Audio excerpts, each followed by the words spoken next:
KO debate series. We lit tonight. Y'all come through, man. Y'all know how we gonna show up and show out. See y'all all in the building.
Yo, what's going on with y'all, man? This your boy KO.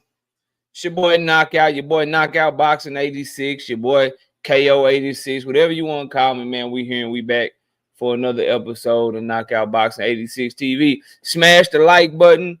Subscribe to the channel if you're new here. You know what I mean? If you're just now checking out Knockout Boxing 86 TV for the first time, please be sure to subscribe to the channel. Give me a second. All right, there we go. Give me a second. Now, I got a lot to talk about today, bro. We're going to be talking about Jaron, Boots, Ennis a lot today. It's fight week there in Philly. Shout out my homie Andre Noble with the 5-piece in the super chat for your hard work cooking, fam. Appreciate you, bro. Then he doubled back and became a member to the channel. Speaking of our channel members, I ask that you join the channel as a member. I ask that you get like Andre Noble and show some love in the super chats and the cash apps, man. We need your support to help the channel grow and keep the channel going. I got the wrong logo up there. We didn't change up the logo. Hold up. There we go. Bam. There it is. All right. And so I need y'all to support the hard work and the grind, man. For all my channel members, I got the predictions shot today. They'll be uploading the first thing tomorrow morning. We already got 5 up on the channel. I got 4 more coming to y'all by tomorrow morning. So be on the lookout for that for all this week's fights and predictions. We on a roll right now. The only one we got wrong in the last 2 weeks is that O'Shaquie Foster robbery. So I really feel like I should be undefeated the last 2 weeks. You know what I'm saying? I'm 16-1. I really feel like I should be 17-0 the last 2 weeks. I feel like Top Ranking Bob Arum hating on me and shit. I think I got to sneeze. Hold up.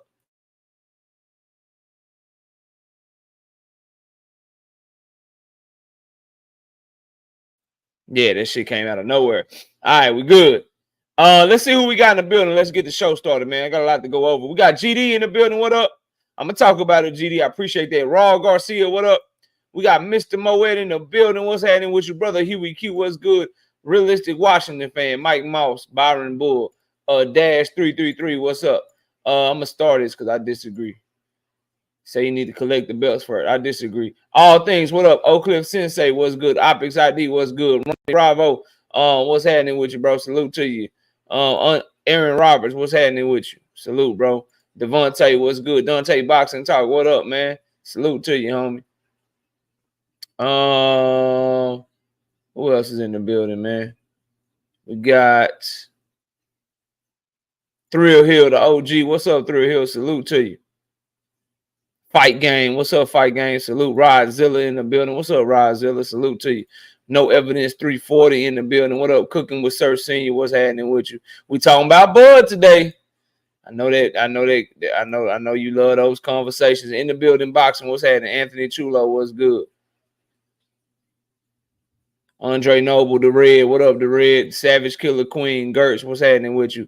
Philly Bull 91, what's good? Million Films is in the building. My homie, why is Michael? Michael, let me get you right, bro. Michael been rocking out for a minute. And he came up here and cooked one time. We gotta get you modded up, fam. Hold up. Let me get you right, bro. Salute to my homie Michael. You been rocking out. You rocking with me. I'm rocking with you, bro. I'm rocking with you, bro. Hold up. Let me find you, bro.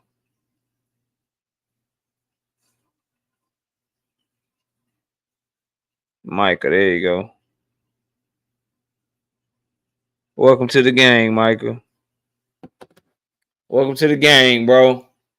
All right, Mr. Boxing Fanatics, what's up with it, bro? Salute. Sheena's in the building. What's up with it? Box One, what up? Ohio Style Lyrics 513, what's good with you? Jay Allen, what's happening? J-Do, what's up? Toby, what's good? No Evidence, what's up? David Easter, what's up? I still can't get over Jesus Ramos losing to Lubin. I feel like Ramos won that fight. I think they should run it back. I thought he clearly won that fight, bro. Tay Evans, what's good with you? Salute. Marcus M, what's happening with you? But he bounced back. He got a stoppage. Just work your way back up. He young enough. Blunt Sports, what's up, bro? Salute. Pick your energy up, brother. Let's go, KO. We want to be entertained. I got you. Light skin business. What up? Kofi Cathcart, what's happening with you, man? Big Block, what's good? AJ64, he say pick your energy up. My energy always up, man. I'm always ready to talk this boxing, bro. Dundrick them, what up? Ohio Style Lyrics 513 with the super chat, 5-piece. No biscuit in the super chat. Just supporting the grind, my brothers. Appreciate you. Mr. VA Fitted in the building. Green Villain Mike, what's good with you? I pick my energy up when Shakur Stevenson pick his hands up and start throwing punches. When your boy Shakur start throwing some punches out this bitch, we'll pick our energy up, man. Akilo Nita, what's up, man? Salute to you, bro. Brian King, B. Falcone, what's happening with you? KO, you good, man? I'm straight. Is that really you, bro? Is that really you? That can't be really you. I'm good, bro. Do I seem off? DC Dre, what's good with you, man? Salute. We got Shaquan Jones becoming a new member to the channel. Appreciate you, Shaquan. Enjoy that membership, man. We drop exclusive content every day. Oak Park Boxing, what's happening with you? That's what I want, man. I got you, bro. Come on, man. What you talking about, bro? All right, we good. We got here. We got 95 people in the building earlier. Osleys Iglesias is a future great, in my opinion. Out of Cuba, I watched him. I studied him because I think he got a fight coming up. He fighting what my source tell me, bro. He about to fight one of David Morrell's former opponents. Hold on, let me go to my homie because he sent that shit to me like a day or two ago. Yeah, he about to fight Sina Egbeko. And a lot of people think that Osleys Iglesias is like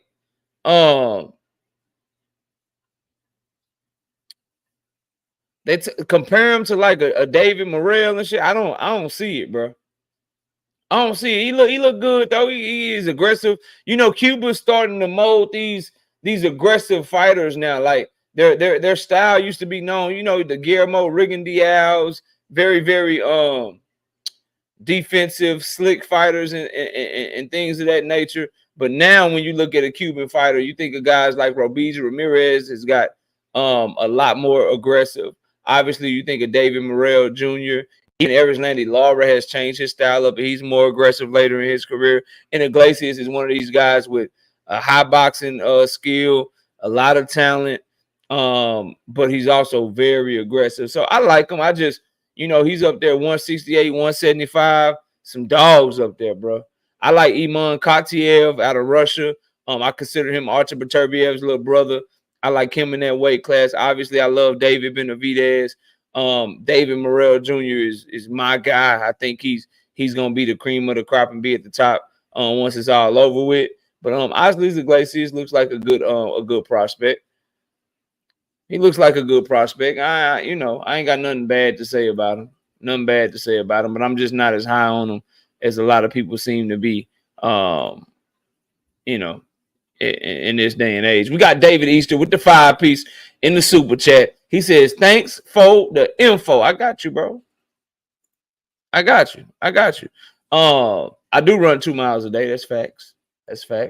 Can't believe you remember that. We got 120 people in the building. Y'all know I can't get started for nothing less than 100 likes. Emmanuel Pettigrew, what up? I can't get the show started for nothing less than 100 likes. And I want to talk about this. I want to start the show talking about Jalil Hackett getting 5 slapped out his ass.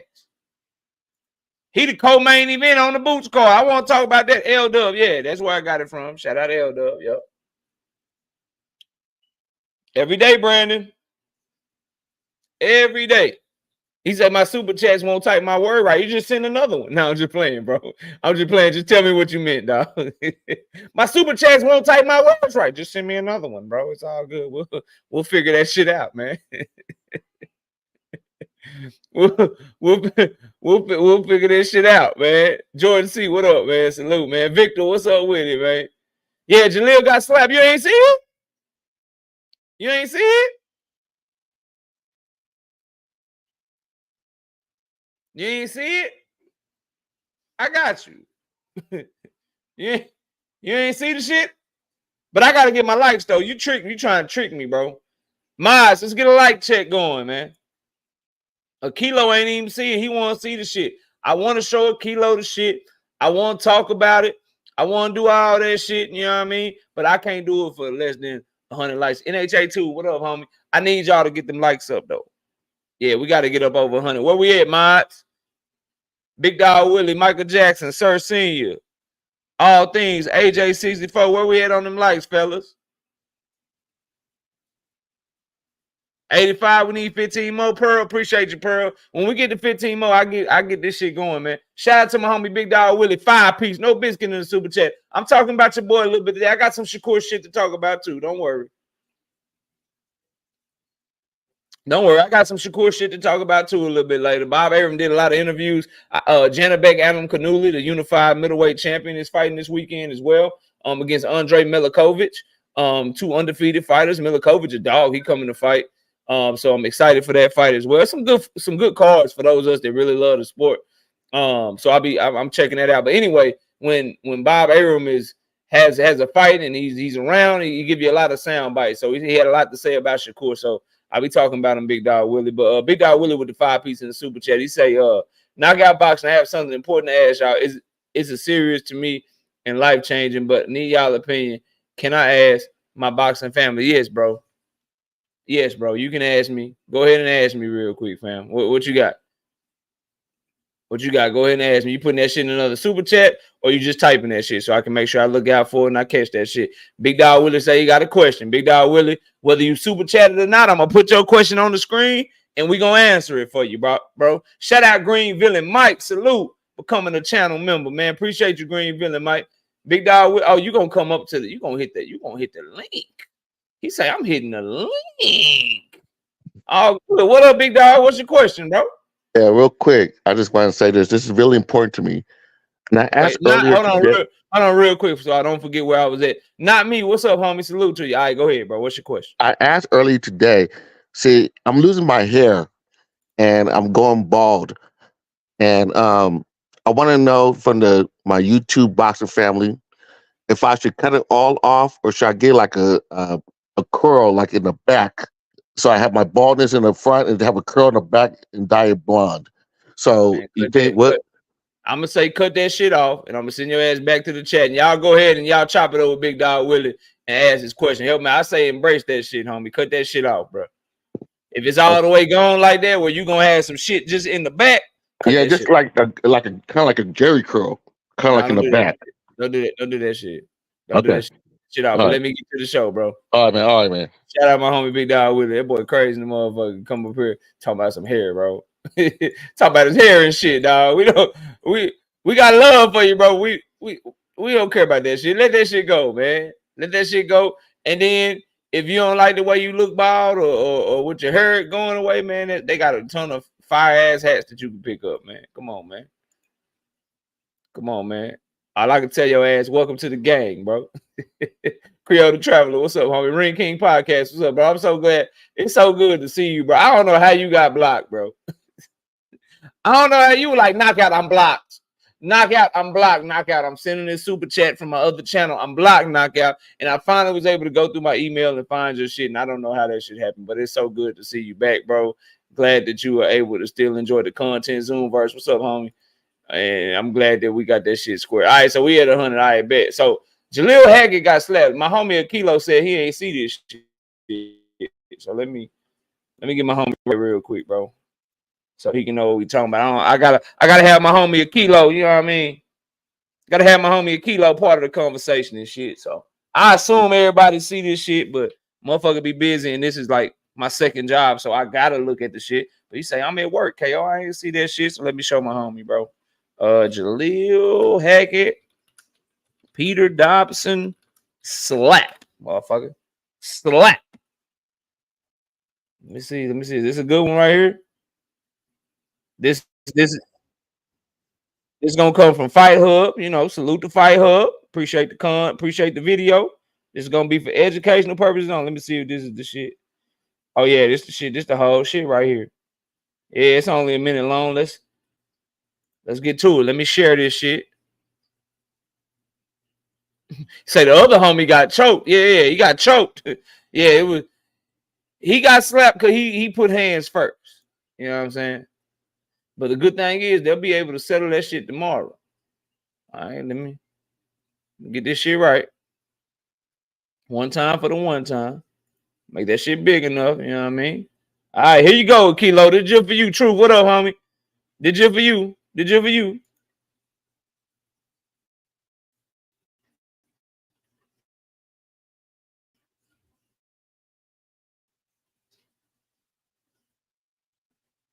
First of all, that boy big. That boy had a tough weight cut. Yeah, he had a tough weight cut. And he already kind of antagonizing Peter Dobson. When I see you with the X's over his eyes and shit, you coming to step on something. This for those y'all that don't know, bro, look at that. That shit, when we say motherfucker face, for those y'all that's new to the sport, that be looking like for every edge on gambling and shit, or every edge on how you can pick a fight right and what's important, especially the big fights where everything matter and shit, where the skill level and talent level is relatively kind of equal and shit. When you hear me, or Blunt Sports, or J.A. Dixon, or Pearl, or Truth, or all my diehard fans that really analyze this shit, when we say a motherfucker face is sunken in, this the shit we talking about right here, bro. And then your weight cut can be bad enough. His was bad, but it can be bad enough to where this shit up here is sunken in too. Right? But this shit right here, that lets you know he had a tough weight cut. And I watched the press conference, when you zoom in on him, his lips dried in the motherfucker, bro. He thirsty as fuck. Freedom's March, what up? But anyway, let me show you a kilo. I got you.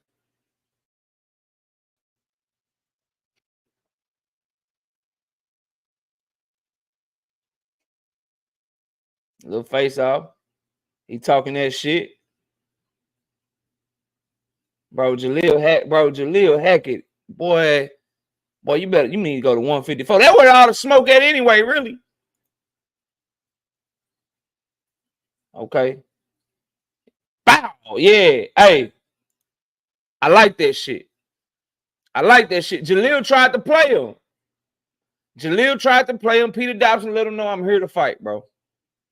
He let him know I'm here to fight. Now, hopefully they both at 100%. And I ain't gonna pick the fight here on live because I'm not disrespecting Greenville and Mike and Devin Saunier and a kilo like that. P Hunter, what up, homie? Question Everything TV. I see you, my bro J.A. Dixon in the building. What's up, man? I'm not gonna disrespect them by picking the fight, but what I'm saying is Jalil got one in front of him that's coming to fight. He got somebody in front of him that's coming to fight, fam. Like Peter Dobson ain't some pushover. He ain't somebody that's not gonna come. He caught Conor Ben with some shots, gave Conor Ben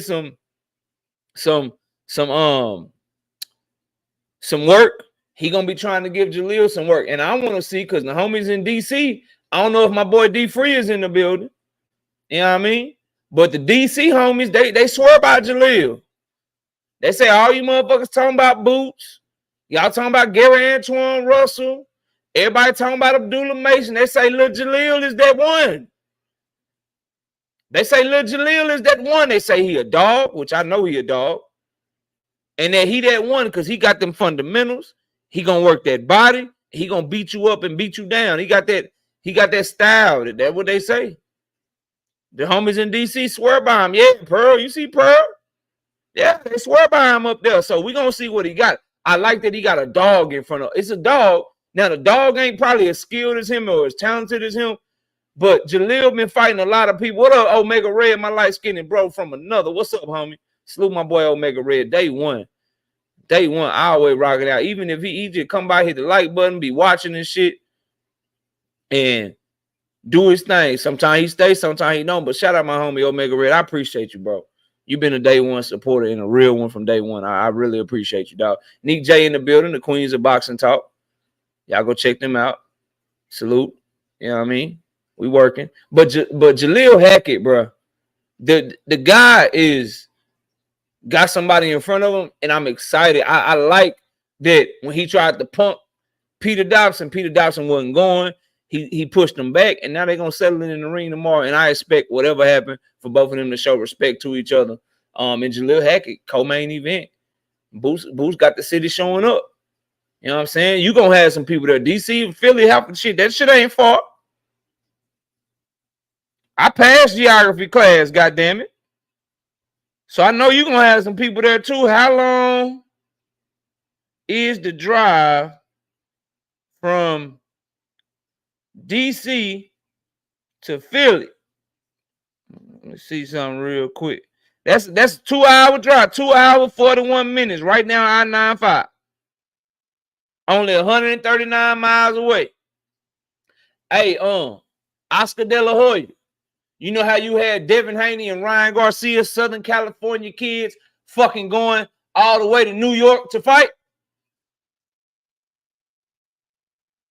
This is how you supposed to do the shit. And y'all know I don't really fuck with Eddie Hearn, but this is smart. My main event is the dude from Philly. He gonna have Philly show up and show out. My co-main event that I just signed is the dude from DC. That shit only 3 hours away. He gonna have some people try to show up because I'm trying to be profitable. I'm trying to make money out this bitch. So I'm excited for the co-main. I'm excited to see Jaron Boots Ennis in action. I'm excited to watch Janabek fight this weekend. Raymond Muratala's fighting Tevin Farmer this weekend. We got some good boxing for those of y'all that love the sport. Y'all should turn up and y'all should show up. It's all free. It's all free. So show up. You know what I'm saying? So let's enjoy that, man. But that was the highlight of the press conference to me. Boots Ennis and David Avanesian. Again, y'all know how I am, bro. Like y'all, everybody that watch this channel know I'm a Tank Davis fan, diehard Tank fan. And one of the things I always tell you, I don't want nobody in front of Tank Davis who first language ain't English, unless the motherfucker just a badass. Like, yes, I would want to see Tank versus Williams Zapata if Zapata do something crazy to Shakur, right? If he do something crazy, all right, then now you don't need to talk, bro. We saw what you did, cool, no problem. Pitbull Tank, I ain't checking for it, but what if Pitbull fight Devin Haney and beat him, or fight Teofimo and beat him? Okay, cool, bro. I want to see the fight, but I like for my press conferences to be lit. Tank Davis, Frank Martin press conference was the best one to me. Cause they could talk. Like when Tank called him a hoe ass fuck. And when Frank like, man, I ain't them other, I ain't like them. I ain't them. They understood each other. And Boots and David Avenesian, the reason they wasn't as crunk and wasn't as lit as Jalil and Peter Dobson is because Boots and David Avenesian is a language barrier there. English is not Avenesian's first fucking language, bro. Right? So Jalil and Peter Dobson was able to steal the show because when they going back and forth, they understand exactly what each other's saying in the context of it, and all that shit made for a very good press conference. And now that's the fight that people are looking forward to on the card. So yeah, Jalil Hackett got slapped. And everybody talking about Tank Davis leaving. Jalil Hackett left Floyd Mayweather too. I'm just saying. That shit going under the radar, but in case y'all missed it, he done signed to the zone. Just FYI. Shout out to Brandon 404. 10-piece. No biscuit in the super chat, bro. Support for the channel, KO. And shout out to the chat and the Wrench Coalition. Great content, bro. Appreciate you, dog. Appreciate you. We working. We working. All right, so let me move on, bro. Let me move on. Y'all know I gotta talk about this shit. Najee at Cigar Talk. Najee at Cigar Talk. I don't know how he get all the interviews. I just hope he keep doing that shit. I just hope he keep getting them motherfuckers. I heard him mention on this interview with Boots that he's supposed to have an interview with Terence Crawford coming up soon. I hope it's before Terence Crawford fight. He just be getting all the interviews, bro. And he interviewed Boots. The shit dropped today. He don't need me to tell y'all to subscribe to him. His fucking platform bigger than mine. But nonetheless, go check out his content. Go subscribe to Najee over at Cigar Talk. Doing a phenomenal job. He talked to Boots today.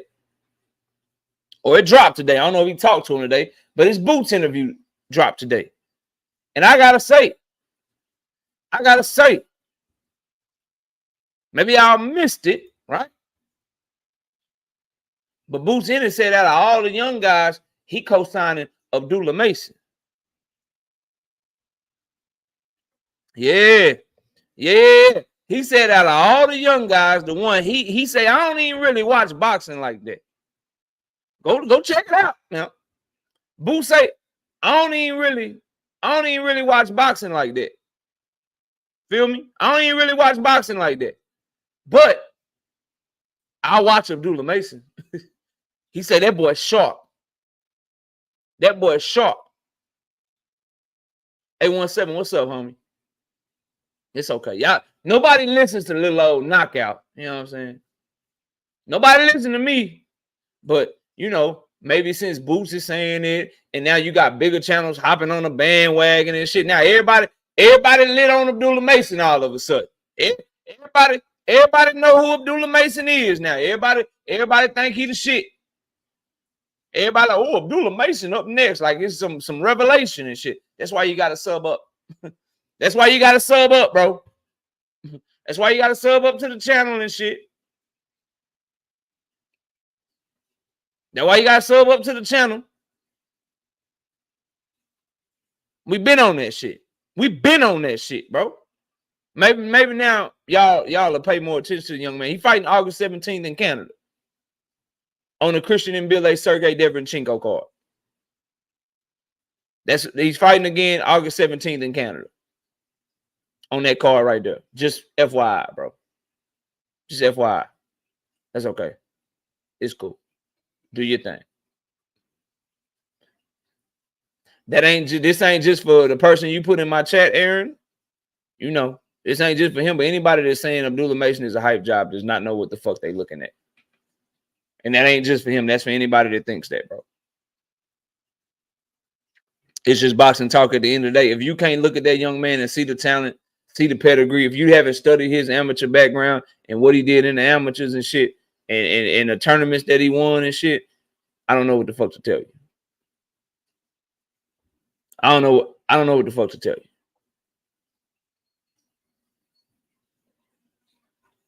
I don't know what the fuck to tell you.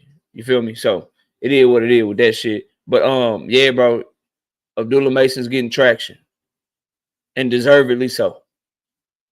That boy is a phenomenal talent, bro. Phenomenal fucking talent. So we'll see how that shit goes moving forward. But one of the guy that was the prodigy of all prodigies is saying that's what he watched. And the way he broke him down, he said he got a little bit of that sharp shit that I got. He got a little bit of that flair. He said, but he tight and fundamental with the shit. Telling y'all, bro. Real recognize real. And then Najee asked him, like, okay, who else? Who else? He said, shit, I'm sure probably some other guys that I'm just forgetting. Like, nigga, nobody. Nobody. Shit crazy, fam. Quickly, I see you. What's up? Freedom's March coming through, showing some love in the super chat with the 10-piece, man. Showing some love in the super chat with the 10-piece. He say, glad I could catch it live. And I see you too, Boxing and Barbecue. Yeah, bro. I'm live. Hit that like button. Share it on your social media platforms every Thursday night, bro. I know my schedule been off because I went on vacation the week before Independence Day, and then Independence Day was the following week, so schedule been jacked up, but we back normal, bro. Monday, Wednesday, Thursday, Sunday, man. And I might pop out on y'all ass every Friday if the wifey got some shit to do and she out and I ain't doing shit else. I might pop up on your ass Friday every now and then, but we back to normal, Boxing and Barbecue. So Monday, Wednesday, Thursday, 7:30, whether you get a notification or not, homeboy, I'm here. Monday, Wednesday, Thursday night, 7:30 Central, whether you get a notification, y'all, I'm in this bitch, man. Freedom's March anyway with the 10-piece and super chat. Glad I could catch it live. My old ass usually sleep when you go live. This early, motherfucker, where you live? If you're on the East Coast, it's only 9. If you're on the West Coast, it's fucking 6 p.m. Where you live? Now I'm curious, bro. Why you sleeping? You ain't look that old. That boy say, I be sleep when you go live. It ain't even 10 o'clock nowhere in America yet, bro.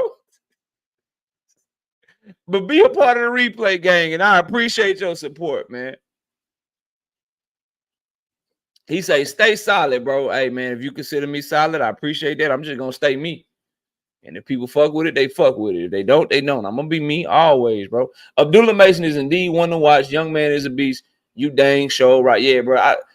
He's becoming one of my favorite fighters to watch fight, bro. He say South Carolina. So, y'all know, man, you in the Eastern time zone then, right? I think South Carolina is Eastern Standard Time. What time is it? Now, if you got to get up early for work or some shit, I understand, bro. I get it. What time is it in Boxing and Barbecue? Stop showing your age, bro. 9 is kind of late, KO. I don't know why you sound like that to me. Maybe because you like barbecue, bro. 9 is kind of late, KO. 9:30. Okay, yeah. So y'all an hour ahead. Okay, bet. Bet, bro. Bet. I'm just fucking with y'all. Y'all know it's all love, man. Y'all older than me. I'm an 80s baby, so I know y'all ain't sensitive. Like, man, KO ain't never coming back. He made a joke. I know y'all ain't sensitive like that. Y'all ain't like Shakur Stevenson. Yeah, I'm throwing a shot. Y'all ain't like Shakur Stevenson. Yeah, I'm throwing a shot to you, young millennial, fucking Gen Z, Gen X, whatever the fuck y'all are. Yeah, I'm throwing a shot. I'm throwing a shot. Y'all ain't sensitive like this. You motherfucker can't take a joke, can't take no criticism. Somebody talk bad about you. You gotta fucking respond to everybody. Respond to everything. Boy, it's soft, man. Y'all better cut that shit out. Omega Red said, I gotta lay down soon too. Damn, that's crazy. But yeah, bro, I thought that was interesting to have one of the top talents in boxing co-sign another guy that I've considered one of the top talents in boxing from the moment I seen him fight. 817 been a day one supporter. Big Dog Willie been a day one supporter. There's a lot of people in here been day ones and know I talked about Abdullah Mason fucking years ago and been on him ever since, covered every single fight he ever had, bro. That young man he gonna be a multiple division champion. He gonna unify. Ain't none of your favorite prospects gonna be able to do nothing with him. Not your Keyshawn Davis, not your Raymond Muratalla, not your Tiger Johnson. Whoever you got from 135, 140, that's gonna be kind of moving through the ranks with him. And these other guys that's young enough, Cause I don't think him and Tank Tank is damn near 10 years older than him. So I don't think him and Tank, by the time Abdullah get there, Tank gonna be on his way out the door if he ain't out the door already. But all these dudes is like 24, 25 years old. That's gonna be like 33, 34, 35. When he 23, 24, 25, ain't none of them gonna be able to do nothing with him, bro. None of them. So y'all keep your eye on that young man. They top rank. You can tell if you understand the bit, and I'll move on to the next topic. But if you understand the business of boxing and you understand how promoters move, it's no coincidence that when Shakur is on his way out the door, the one that they picked is we're gonna throw Abdullah Mason on his card and we're gonna hurry up and get him a fight on August 17th. They trying to get that train rolling. And I'm still of the mindset, you got Abdullah Mason, you got Keyshawn Davis, you got Raymond Muratalla, all under the same banner. Do what Premier Boxing Champions did with Frank Martin and Michelle Ali Rivera. Let your prospects duke that shit out to see who you should really put your investment in. Let them boys, them three right there, let them boys see who you really need to be giving that shot to. That's just me though, but whatever. That's if I'm running that, that's what I'm doing. I'm not finna keep putting all y'all on the co-main event. I'm pushing everybody. I'm sending everybody to do interviews. No, I'm making you motherfuckers fight so I can see who the fuck I need to be backing. That's just me though. I gotta talk about this dude real quick, bro. And I ain't even gonna spend too much goddamn time on it. Cause the shit make me mad thinking about this shit, bro. Nuke, what up, Nuke? Salute, homie. Shit make me mad thinking about, yeah, competition, blunt sports. I'm trying to see who the best, bro. Shit really make me mad, bro. I'm about to talk about Canelo for a little bit. I'm gonna talk about him for a little bit, bro. Before I do though, shout out my boy A1 Who's On. Go check him out for all your basketball content. I've been catching your Team USA shit. I just don't be commenting this shit, bro. Keep working. Keep working, bro. Shout out my homie A1 Who's On. 5-piece. No biscuit in the super chat. Hey, I repeat, I'm going to be down there in a couple of weeks. I'm pulling up to debate your ass in boxing. Don't duck me. 5'3", Dak Prescott Sr. Motherfucker. First of all, when I was hooping, I was 5'8" in the books. Second of all, I'm not 5'3". I'm about 5'6", 5'7". And it's solid too. And it's in shape. And it's sturdy. And it's a strong 5'7". So ain't no long, skinny motherfucker can do with me. I'll pick you up and dump you on your goddamn head, man. And I'm a better hooper than you. Yeah. And I'll dog you on the court, bro. Stop playing with me, A1. Salute to my homie A1, though, man. That's my guy. Big Quad. Sorry if I said your name wrong, bro. Is it Big Quay? Big Quad? A salute to you, homie. 2-piece, no biscuit in the super chat. I'm going to keep saying, these dudes don't know enough. Yeah, talk to them. Talk to him. Rizilla being a member for 5 months. Abdullah has more KOs than Keyshawn has fights. If you want to take it a step further, just go look at their tournaments, bro. Listen, every amateur tournament that Keyshawn Davis competed in nationally, Abdullah Mason competed in nationally. Every amateur tournament that Keyshawn Davis came in second or lost nationally, Abdullah Mason won nationally. Not only did he win the tournaments nationally that Keyshawn Davis lost nationally, he won them at a younger age than when Keyshawn Davis fought in them. So in the Junior National Open or the National Junior Olympics, Keyshawn Davis would make it to the finals and lose them at 16 years old. Abdullah Mason would win the tournament at 14 years old. Abdullah Mason turned pro at 17 years old. Keyshawn Davis turned pro right at like 20 years old. He's always been better, bro. Always. Y'all will see though. Just keep doubting me. For those of you that still do, just keep doubting me, please. I want you to. Big Dog Willie, 2-piece, no biscuit in the super chat. Can we now say Canelo is the Duck of the Year, KO. I'm just waiting on the fight to get announced. Once the fight get announced, I'm closing my reward show. And y'all know I do the award show the beginning of the next year. Y'all know I do the award show the beginning of next year. Bro, you can't say that. You just told me you picking Abdullah Mason, he fight Tank Davis. So you gotta just ride with Abdullah the whole time, bro. Ronnie, you know I got a great memory. You told me that you got, after the performance, when I went live Monday night, you told me that you want to bet if Abdullah Mason fight Tank Davis, you got Abdullah Mason. So you shouldn't say anything negative about him. I need you to ride for him. Shout out A1 Who's On. 10-piece. No biscuit in the super chat. He say what? All right, I'm going to put your little ass in the rim. Then in a cage like Kendrick did Drake, man. Hey, he did that. Boy. They not like us. They not like us. Not like us. And 817 a fan. Oh, Greg Oden in the face and Bo Mac in the body looking at. Damn.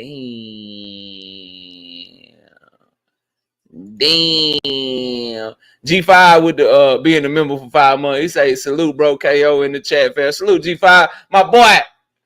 Dallas, Texas in this whole being a member, man, for 5 months. I appreciate it. What you say, 817 KO and Tank see eye to eye. Say, dog. I can't dunk no more. I could dunk in high school and college. I got hops like a motherfucker. I had hops, nigga. I'm old motherfucker now. I ain't got that shit no more. I'm just happy to run every day and lift weights and do push-ups, man. Shit. That shit crazy. Hey, what that boy, but 817 say, I see eye to eye with Tay, man. Forget you, bro. You got A1. You got A1 Hoops on. A1, get this motherfucker, man. You the only one get to roast me, man. Get him, A1. I'm gonna let A1 get your ass, 817. I'm gonna let him get your motherfucking ass playing with me. Marquis, what up, homie?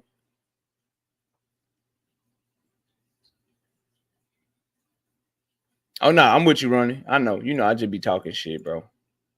I just be talking shit sometimes. That's all. D-Ray, what's up, homie? All right, moving on, bro. Canelo versus Chris Eubanks Jr. or Canelo versus Berlanga. Is this y'all king, bro? I know Canelo fans, I terrify them, so they don't fucking come over here. Shout out to WTF Media. What's up, bro? I scare the fuck out of Canelo fans, so they don't come over here, bro. Right? Brian, stop, bro.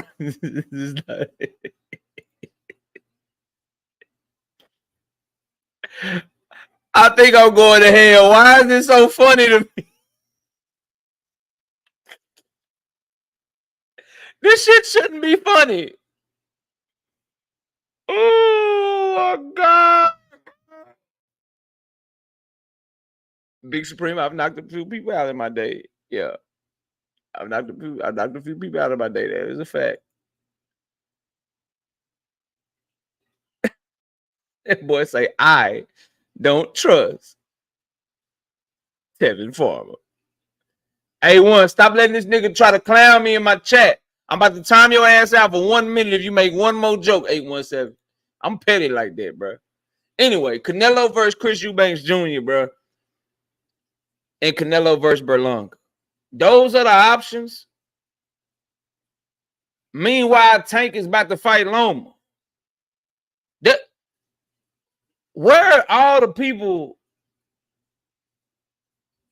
at that need to be criticizing Canelo Alvarez right now? Chris Eubanks Jr., bro. Edgar fucking Berlanga. So if David Benavidez don't bring nothing to the table for you other than his weight, and you need $200 million to fight him, what does Chris Eubanks Jr. bring to the table for you? Didn't Chris Eubanks Jr. See, this that bullshit. Chris Eubanks Jr. is a middleweight. Man, he always doing this shit, bro. Chris Eubanks Jr. dropped back down to middleweight. He been fighting at middleweight. And now you want to pull him back up to 168. He in his mid-30s. He been hot trash, never been a champion. And this is the shit that people say Canelo can do just because he done already proved it and shit. So he can do whatever the fuck he want to do. If that fight happened, bro, it's pathetic. And I've never said this. You can go through all my live streams. You can go through all of my fucking videos. I've never said what I'm about to say right now. And I'll never say it again. But this shit is absolutely fucking true. And I'm gonna say it, and I don't give a fuck who like it. I'm fire sticking the fuck out that fight. If that bitch come on the zone, if it come on Prime, I'm gonna cancel my Prime membership just for that day, and I'm gonna fire stick that bitch just on principle, bro. If he fight either one of these motherfuckers, I'm canceling my subscription and fire sticking that bitch, bro. I've never done that or never said that shit, bro. He gonna make me do it. He gonna make me do it. He gonna be the first one to make me be like, man, I'm fire sticking this bitch. It's gonna. I'm gonna join the fire stick game. What Two-Tone be saying that shit? The fire stick boys outside. I'm gonna be outside with that bitch.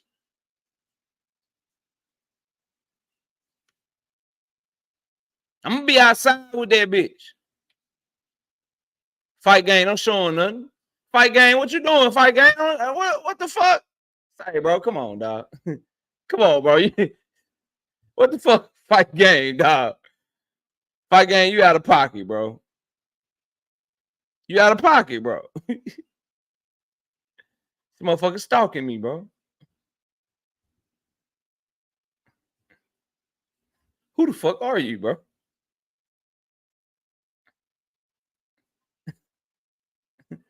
Who the fuck are you, bro? Why would you do that? Come on, man. Come on, man. You say you fire stick that joint, you got to post some pictures. I will, just for y'all, bro. No, I did. It's all good. But yeah, Canelo and Berlanga, bro, or Canelo and Eubanks Jr. I'm not fucking with that. Maddie, what's up, Maddie? Salute. Mastermind, I see you. I see you. We just want him to fight the people that we ask him to fight. The man demands the highest fucking purse in boxing, bro. In fucking boxing, bro. The highest purse in boxing, bro. And these are your options. I'm not fucking with it. And anybody that's fucking with it, bro, just say I'm a Canelo knob gobbler and we'll leave you the fuck alone.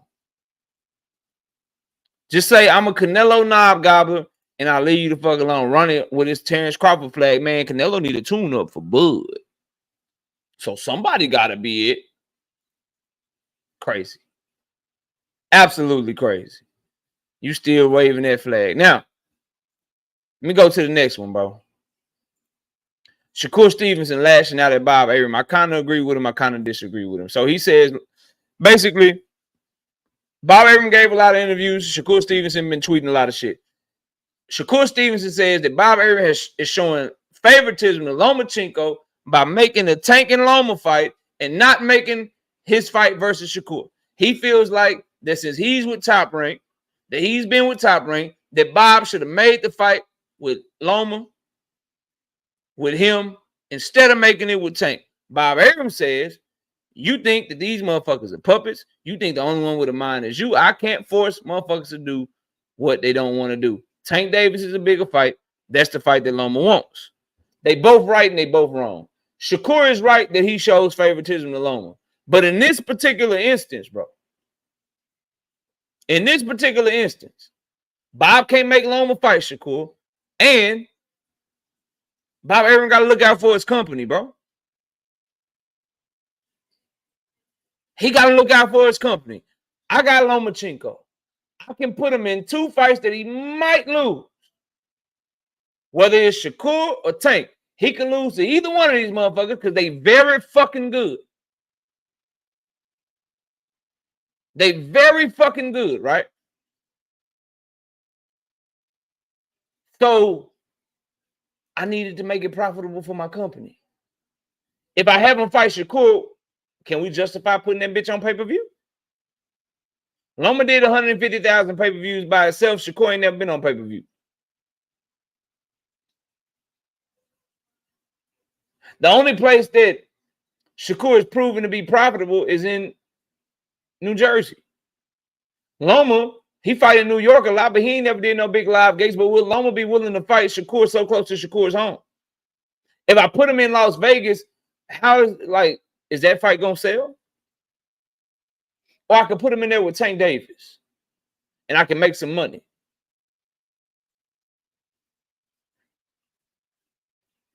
Come on, bro. Come on, bro. Lashing out at Bob Arum for making a good decision for his company, which is if you can get Loma the Tank fight, you get him the Tank fight. Especially when Shakur ain't reeing up with you and he out the door. Now, where Shakur is dead fucking right, where he's 100% correct, is favoritism throughout Lomachenko's entire fucking career. I mean, the man loses and gets title opportunities in his second and third fight. He lost his first fight to Salido. By his third fight, he's fighting Gary Russell Jr. for a fucking championship. Right? He fucking loses. They made a whole fucking tournament disappear. There was supposed to be a tournament for the vacant WBC with Luke Campbell in that bitch, Teofimo, Devin Haney, and that bitch just disappeared. That bitch just fucking disappeared, bro. Just out the blue, just went bye-bye, gone. And Loma ended up fighting for the vacant in the belts he already had. Then he got him the shot with Teofimo for undisputed. He lost that fight. He builds his way back up, and he gets him an undisputed fight. And then Loma's like, nah, I can't do the undisputed because Ukraine at war. And then Bob Arum don't get mad. He don't get petty with Loma. He don't do nothing but make Devin Haney sign a deal with the intent that's totally structured around Lomachenko getting a shot at the end of that fucking deal.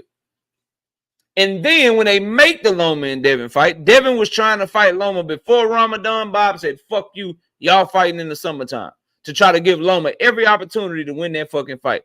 He loses to Devin, and his very next fight is a title shot opportunity against George Kambosos.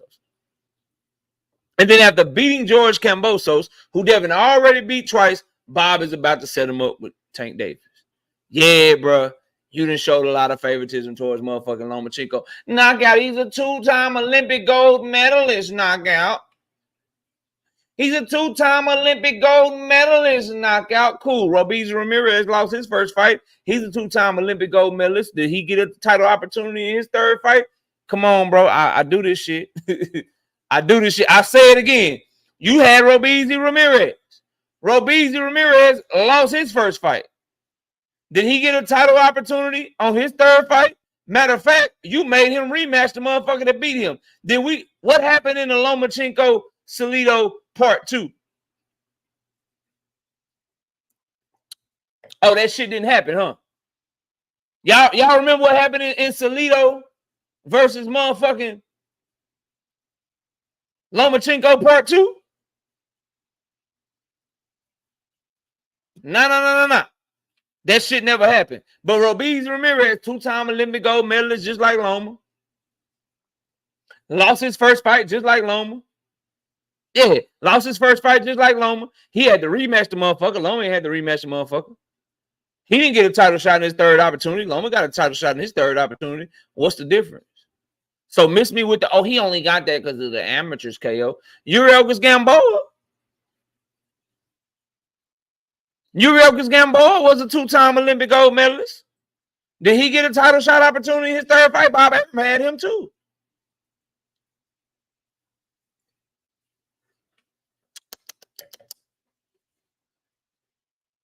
Yeah. Oh, that's not enough. That's not enough examples. Y'all know Bob Arum had Guillermo Rigondeaux too, right? Two-time Olympic gold medalist, Guillermo Rigondeaux. How y'all think he treated Guillermo Rigondeaux throughout his career? Did he treat him good?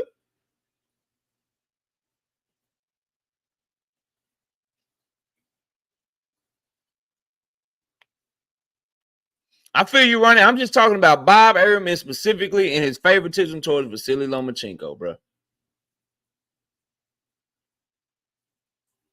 Facts, 817. I've been talking about that. Talk about that shit Monday, bro. And Sunday. So I feel him on the favoritism shit, but you can't get mad at Loma for doing what you would do. I'm never a fan of fighters or just in life in general, right? If somebody's doing some shit that you know you would do yourself, why would you get mad at them, bro? Case in point, right? Shakur's mad that Loma's fighting Tank Davis instead of him. But if Shakur had the opportunity to fight Tank Davis or fight Lomachenko, what you think he taking? He would make the same decision Loma is making right now. If they came to Shakur like, yeah, we got this $3 million to fight Loma on free TV, but we got this $2 million plus back end money to fight Tank Davis on pay-per-view. Which one y'all think he gonna go with? You can't get mad at a man for making a decision that you would make yourself, bro.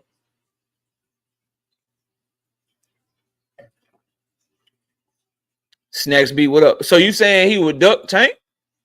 Not your boy. Snacks B, man, what's up, bro? I think I just spoke to you, but I'm speaking again because I ain't seen you in a minute, bro. Salute.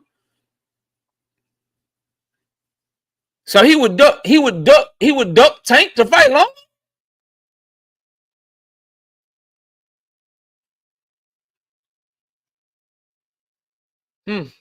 Interesting. I don't know, bro. He claimed he won't, you talking about he want Loma bad. He ain't never sat in the camera with his shirt off, with every chain he owned, calling out Loma. He did that shit for Tank, though, on somebody else's IG. Did Shakur even post that shit on his own IG when he called out Tank, or did Floyd Mayweather post? Boy, y'all better stop letting Floyd brainwash y'all, boy. I'm chilling, Snacks B. Appreciate you for asking. Dr. Mark, what's up, OG? So, I don't know, bro. I get where Shakur coming from, because he want that shot, but business is business, and Tank is the money man, dog. So, you got to roll with it. You got to roll with it, because you would do the same shit. I'm going to keep beating y'all head across the drum till y'all realize I really do this shit. I told y'all Tank and Loma. Bob Arum doing his interviews again. Janabek Fight Week. Doing his interviews again. Janabek Fight Week. We're targeting Tank and Loma for November. How many times they got to tell you? How many times you got to be told what the fuck is going on for you believe what's going on? I'm just asking.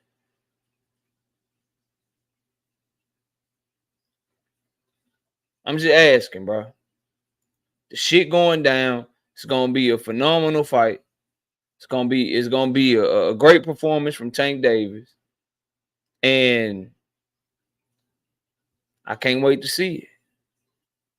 Can't wait to see it. So Bob continues to impress upon everyone that negotiations are going well. Loma's not flying from the fucking Ukraine.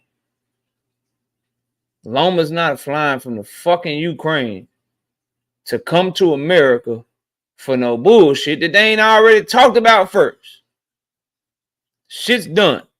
My boy Boxing and Barbecue say, I hope we get some good odds for Tank versus Loma. Sometimes them bookers be fucking up. I hope they treat this shit like they think it's 50-50. I hope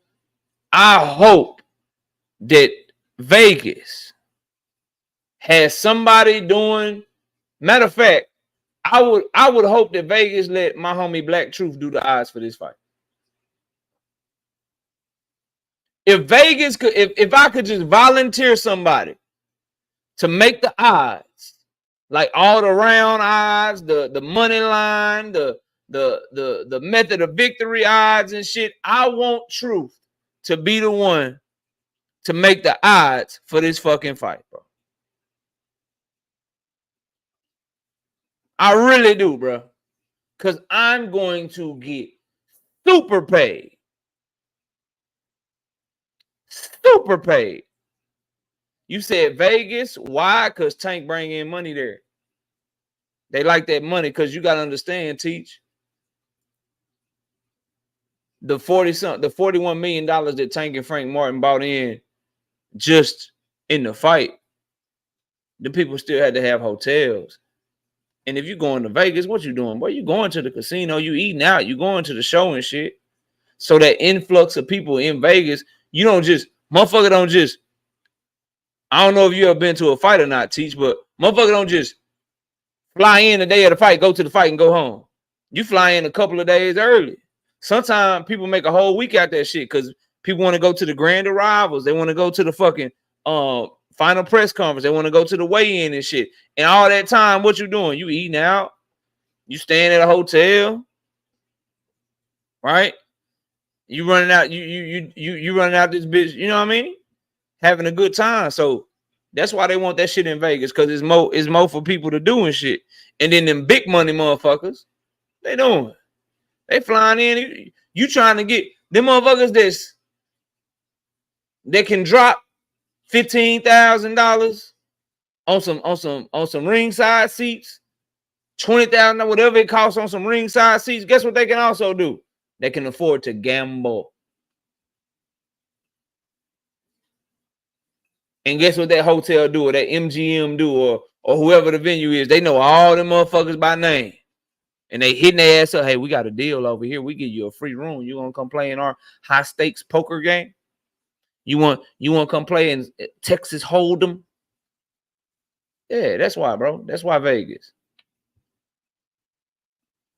That's why Cut West. What up? That's why, bro. All right.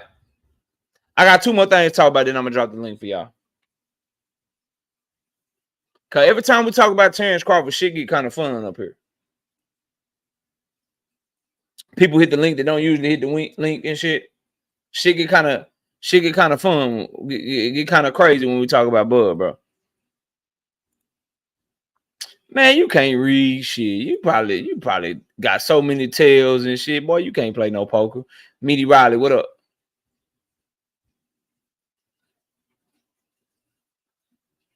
All right. Jaron Boots in this, bro. He got to move to 154 pounds. Now, he says he wants to collect all the belts at 147 and do that first. But I need Boots to move up, bro. I need Boots to move the fuck up, bro. I need him to move up, because who he gonna fight at 147?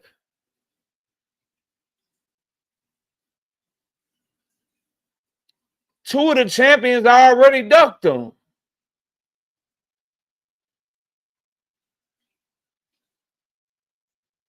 Barrios and Stanionis already fucking ducked you. What are you talking about? Get all the belts. You left Premier Boxing Champions and didn't sign with them because the only name they could get on the contract for you was fucking Super El Matias. And he don't even fight at 147.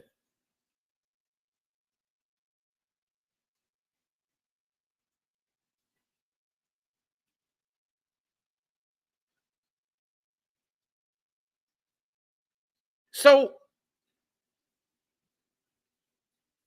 why would you stay there?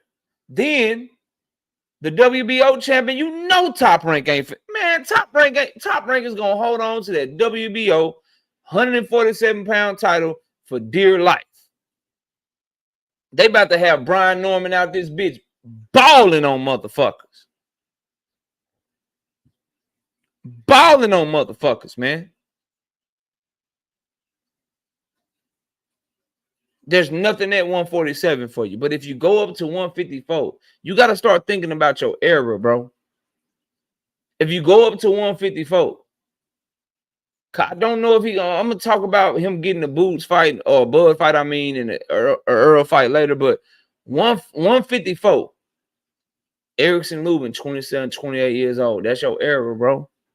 Even though he been around a while, he young, bro. Virgil Ortiz is up there. That's your era. Jesus Ramos is up there.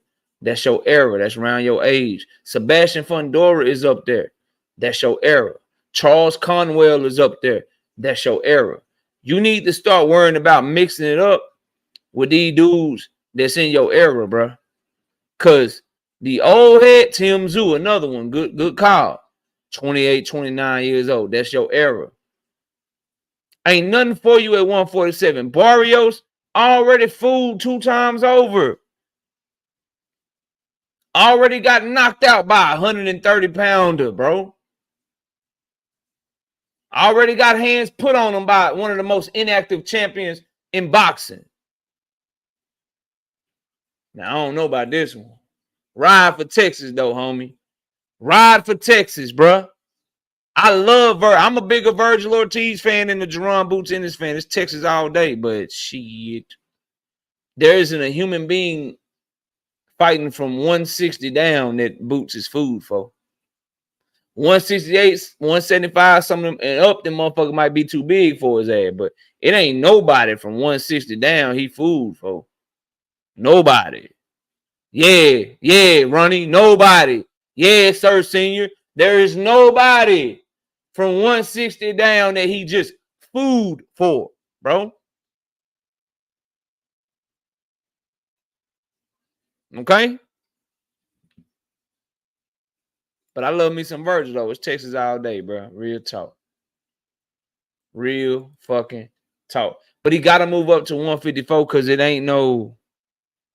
There's no motion there for him. And he just signed to the zone. So even if Mario Barrios or Stanionis would want to fight him, they ain't making that shit. They ain't making that shit. Whatever, sir, senior. Whatever, bro. Y'all keep acting like age don't matter and shit. Motherfucker, 37 years old. Fuck around getting that bitch with boots and get old overnight. Like, what the fuck? I thought I was fast. This nigga. The fuck? So staying at 147 does what? You're gonna stay there. They're gonna get you some title defenses and shit. And you're gonna be like, I want Barrios. I want Stanionis. Them motherfuckers gonna be fighting each other and shit. I want Brian Norman Jr. They ain't gonna be talking about shit.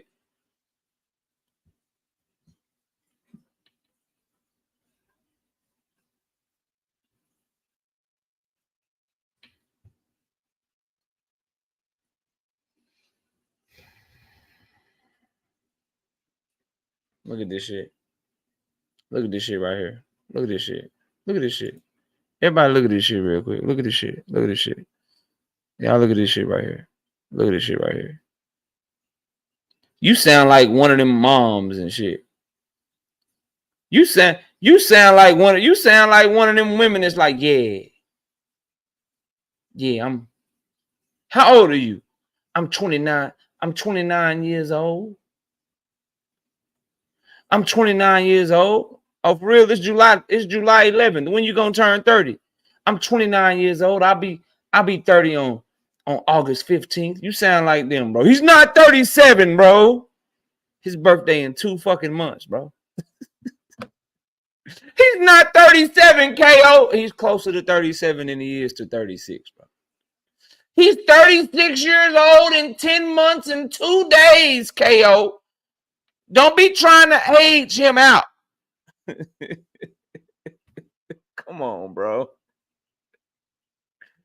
Stop this shit, man. He's 37. He's not 37. He's technically 36. This motherfucker, man. Shout out Kiro Black, man, with the 5-piece in the super chat, man. You sound like Cersei. You sound like one of these parents that want their baby to be young forever. How old is your baby? She's 23 months. 2, motherfucker.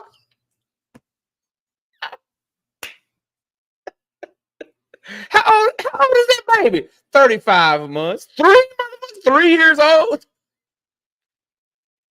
That's how you sound to me, bro. You sound like one of them parents doing all this motherfucking math because they just don't want to say 4. Yeah, I got a son. He's 44 months old. Bitch, what the fuck are you talking about? Oh man, shout out Kiro Black with the 5-piece in the super chat, man. Hot take. These guys are gonna take L's at 154. Some up because we thought would be unbeatable, all lost their O's at 154.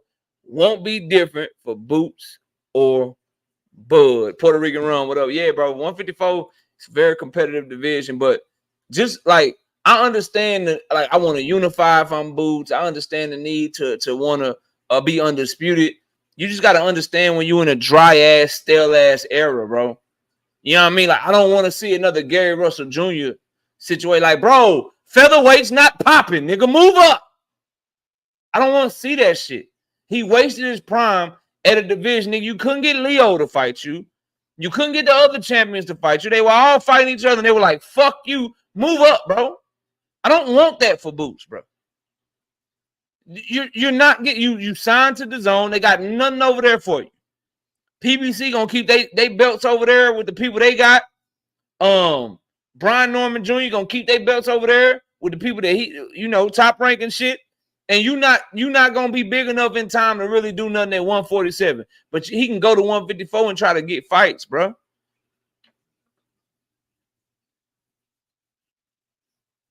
And try to get fights. So I think he should move up. And it ain't just for Bud, bro. It ain't for Errol. It's the fighters I mentioned that's in this era. I mentioned Charles Conwell. I mentioned Jesus Ramos. I mentioned motherfucking Erickson Lubin. Shit, I forgot one. Xander Zayas, bro.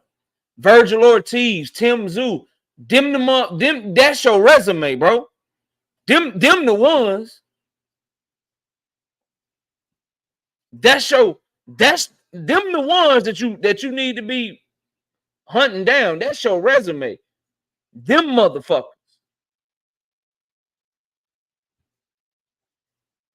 So I think he should move to 154.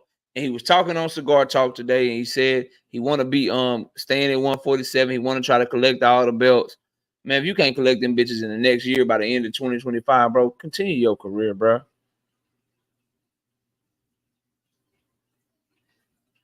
Continue your career, bro. Like, please, dog. We want to see you be great.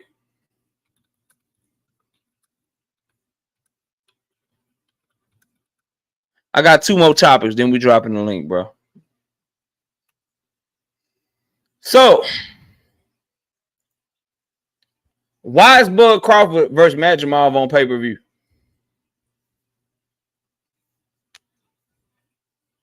Yeah, Justin Hunt. I like that division too. Why is Bud Crawford versus Israel Madrimov on pay-per-fucking-view, bro?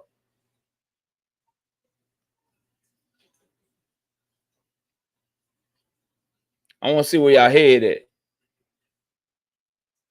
Why this fight on pay-per-view?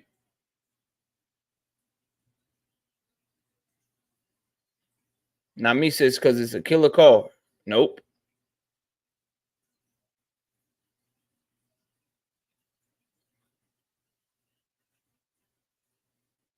Jordan C says, why not? I want y'all thoughts.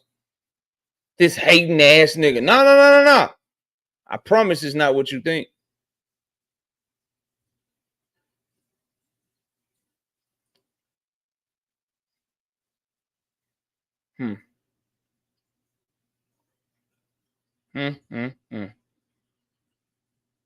Y'all still haven't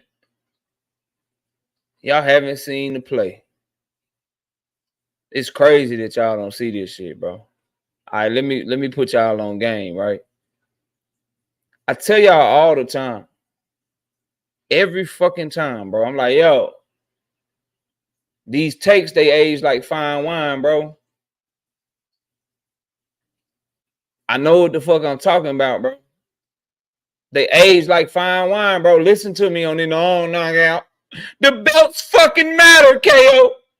Then your favorite fighter start dropping them bitches. The belts matter. Your favorite fighter start dropping them bitches and shit. KO. Look, KO. Devin said he'd stay at 135 forever. He moving up. No, he's not. You don't know what the fuck you talking about. Motherfucker, move up. And I told y'all something very specific. Somebody finally just got it. I told y'all something very specific. I said, hey, bro, y'all crazy in the mother. Okay, yo, look, Turkey don't give a fuck about making no money. He just love the sport. That's what y'all motherfuckers told me. Turkey don't give a fuck about making no money. He just love the sport. He just throw money away. He don't give a fuck about overpaying fighters. He just doing this shit for the fans, KO. This is for the fans and shit. I say, look, bro, don't nobody get into no motherfucking business trying not to make a profit. What the nigga's doing is unsustainable. He can't keep overpaying motherfuckers. He can't keep overpaying people. It's not gonna fucking last. He either gonna leave the sport or the motherfucker gonna try to make a profit. Nah, KO. You just hating on Turkey. You just hating on Turkey. You just hating on Turkey, Alik Ashik, His Excellency. I said, bro, I'm not hating, but what he doing over in Saudi Arabia, that shit unsustainable, bro. The nigga can't just keep losing millions and millions of dollars on these stupid ass fights. Yeah, he can. It's that what Jonathan Jackson and Joseph Jackson used to tell. Oh yeah, it's that oil money, KO. He got that oil money. He don't give a fuck. He got that oil money. He got trillions and zillions and gazillions and gabillions and quadrillions of dollars. It's that oil money. Now what do? Oh, I got all these American fighters. So I'm gonna make the fight card in America. Why? Because he want to sell fucking tickets. The fuck? I'm gonna put this American card in America. I ain't putting this shit over in Saudi Arabia. Why? Because he want to sell tickets. I got this great fucking card. I'm not gonna give it away for free. I'm gonna sell this bitch on pay-per-view. Why? Because I want to make a fucking profit. I got this fight I think I can sell. Bud Crawford and Madrimov is a great fucking fight. You got Pitbull and Ryo on that bitch. You got Andy Ruiz and Jarrell Big Baby Miller on that hoe. You got fucking Hot Rod and David Morrell Jr. on that bitch. You got fucking Jared Big Baby Anderson and Martin Bacoli on that bitch. And you would have had Virgil Ortiz and Tim Tszyu on that hoe if Tim Tszyu wasn't fucked up. You put that bitch on pay-per-view if you try and make some money. But if he doing what y'all said he was doing,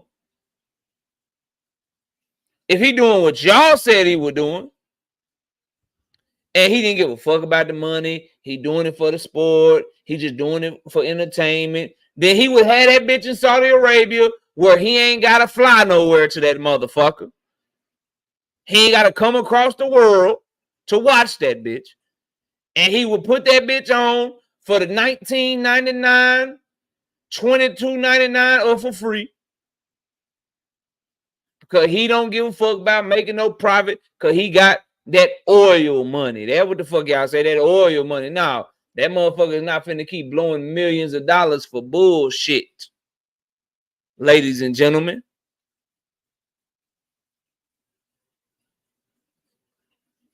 That's why it's on pay-per-view.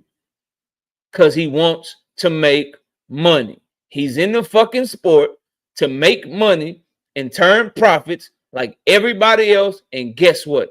That's a good fucking thing. That's excellent.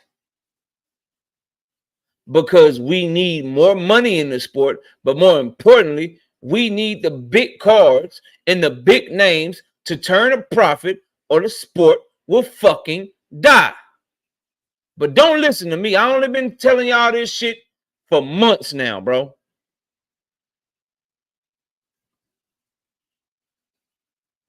For months, I've been telling y'all this shit. Oh, he don't give a fuck. He don't give a fuck. Turkey got that oil money. Turkey got that oil money. He don't give a fuck about turning a profit. Yeah, all right. Shit on pay-per-view. Seem like they trying to get as much. They putting a paywall behind that shit. They trying to put it in a place where they feel like Bud Crawford gonna sell that motherfucker.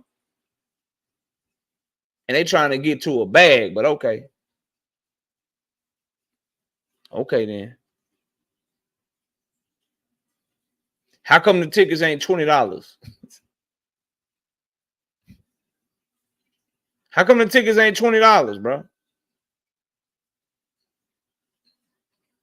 How come the tickets ain't $20 if they don't give a fuck about making a profit, bro?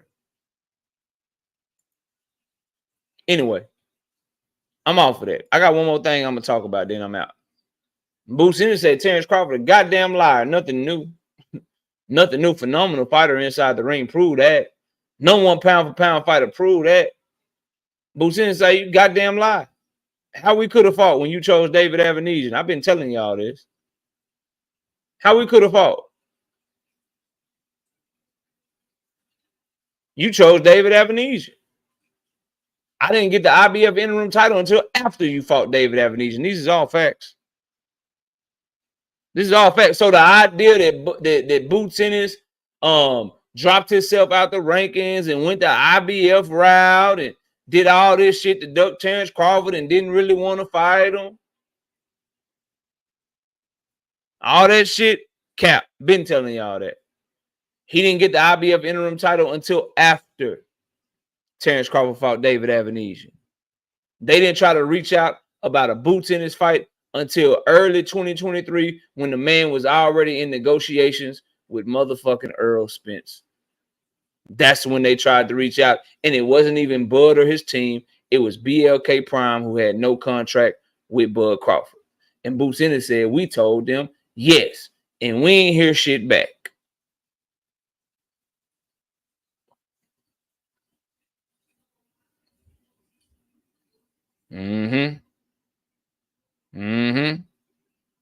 But it's cool though. I don't know if Bud Crawford said he never fight him. He got bigger fish to fry. Y'all just ignore that shit. Y'all just ignore that shit. Why Bud Crawford want more money to fight Boots than to fight Madrimov? Is that too much? Drink, what up, homie? Is that too much? Like, why he want more money to fight Boots, who ain't shit? He got bigger fish to fry. So apparently Madrimov is a bigger fish, but why would he fight the bigger fish for less money than the little fish? I'm just, trying to figure out. I ain't saying he ducking. I'm just asking questions, bro. I just like to ask questions to get y'all to think and open up your mind. Why? Oh, why? Oh, why? If you got bigger fish to fry and this nigga is a little fish, why you want less money to fight the big fish than to fight the little fish? Ain't this the same shit we killed Canelo for?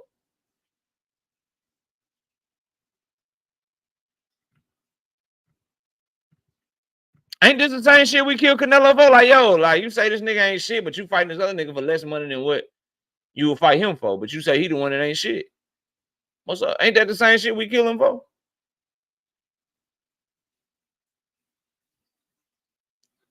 Y'all thought I threw Canelo in a conversation that had nothing to do with him by accident? Y'all thought that I threw Canelo in this shit for nothing?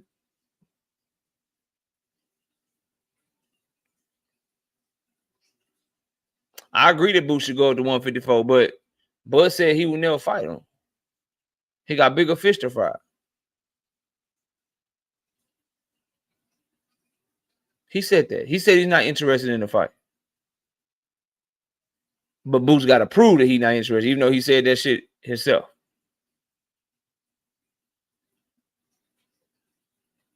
And I ain't saying he's scared. I'm just saying he know that's a high risk. It's a high risk for him. And he feel like the reward ain't high enough.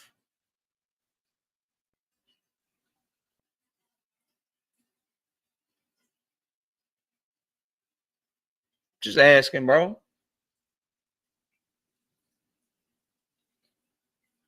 I'm just asking. He has nothing to offer. Cool. Cool.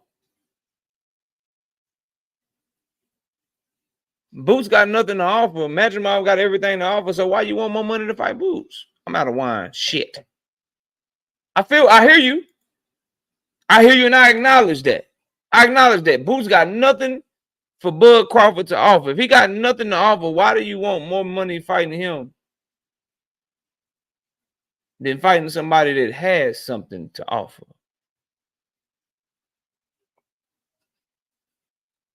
Sound like Canelo shit. Dave Benavidez don't got nothing to offer. Okay. That's cool. Why you want more to fight him than the person you actually fighting then? Interesting. Very interesting. He can offer an ass whooping, perhaps. I'll take the lower risk fight for less money because I think I can win that shit easier. That's all it is, bro. That's all the fuck it is. And it's cool. He's 37. Yes, sir. 37. The man's birthday is in fucking September. He's 37. I'm not even calling him a duck. What I take exception to is that he's moving like this. He's saying that Boots don't bring nothing to the table. He's saying he don't want to fight him. He's saying he got bigger fish to fry, and motherfuckers try to act like it's Boots ducking him.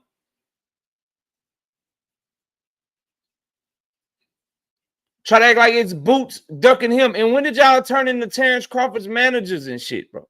I thought y'all wanted to see the great fights. Best fighting the best. Two top athletes going at it and shit. But now all of a sudden, he don't bring nothing to the table. See, Bud need, you know what I'm saying? He going for this, he going for that. Like, who gives a fuck? I thought y'all wanted to see the best fights. And I'm not even mad at Bud Crawford. Go to 154, chase your legacy, do your thing. The issue is when y'all say Boots ducked him. That's the problem. If you can just say, look, the timing ain't right. Boots too goddamn young. They ain't in the same era. Okay? Bud is doing this. Then cool. But when you start trying to paint the young man as a duck, when the fighter you saying he ducking is saying he don't want the fucking fight anyway, when you try to act like in February that Bud was trying to, in February 2023, that Bud was trying to fight Boots while simultaneously in negotiations with Errol Spence for the biggest fight in boxing, bro, you fucking fooling yourself. Like, stop this shit, bro. Cut this shit out, man. Please, stop this shit. We got somebody backstage. Let me see what's up. Give me a second. What's up? Ace, yo, what's good? What's good? Knockout, it's your boy AC, bro. Oh, what's happening, man? How you doing? I'm good, man. I'm good. I'm not here to debate you on your cook. Nah, you good. You good. Let me I'm gonna open up this panel and shit, bro. But go ahead and cook. I'm listening. Basically, I just came to say this because I'm in the middle of doing a couple of things, and I've been trying to catch a lot. Yeah, I had to change my opinion about a lot of things. You know how me and you kind of have our little areas of disagreement when it comes down to the tank and shit like that. I just don't see it no more.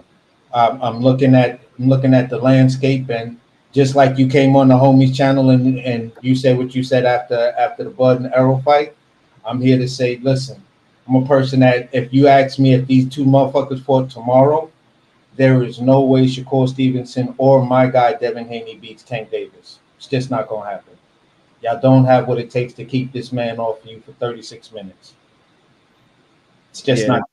It's just not there. Your flaw, Devin Haney, is you can't block the left hook, and Tank's leaping left hook will sleep you. Just like the same punch, because Shakur Stevenson backed straight out with his head high in the air and his feet completely off the ground, is a perfect candidate for Tank's leaping left hook. And that's the punch I see him knocking both of them niggas out.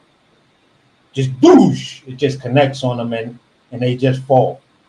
So that's basically what I got to say. I think he can outbox him as well because his mental fortitude of what he's shown is just toughness. These niggas is out here crying about bullshit. You feel what I'm saying? I don't like the fact that I took this year off to do nothing. But, hey, listen, it is what it is.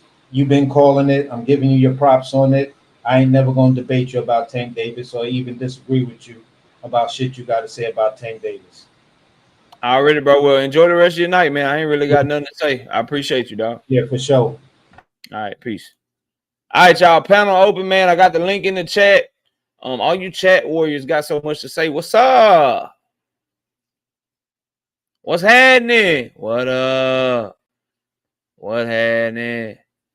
Shout out my homie Drink with the 5-piece and super. They said, Boots got the IBF. Move your ass up and take that strap off Murtazaliev. Then say Bud's name. If that ain't what he doing, he chasing clout.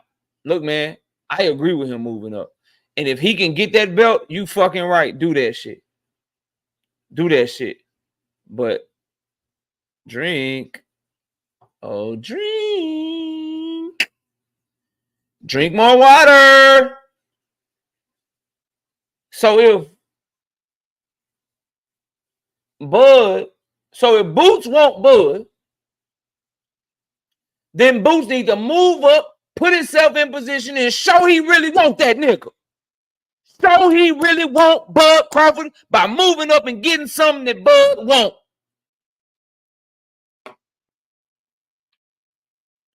If Bud Crawford really want Canelo, why won't he move up and get David Benavidez out the way?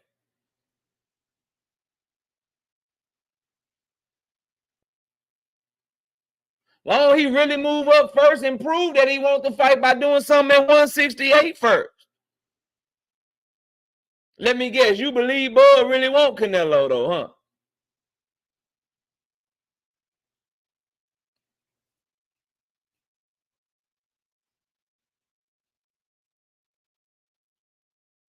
Canelo want big money fights. Canelo want big money fights.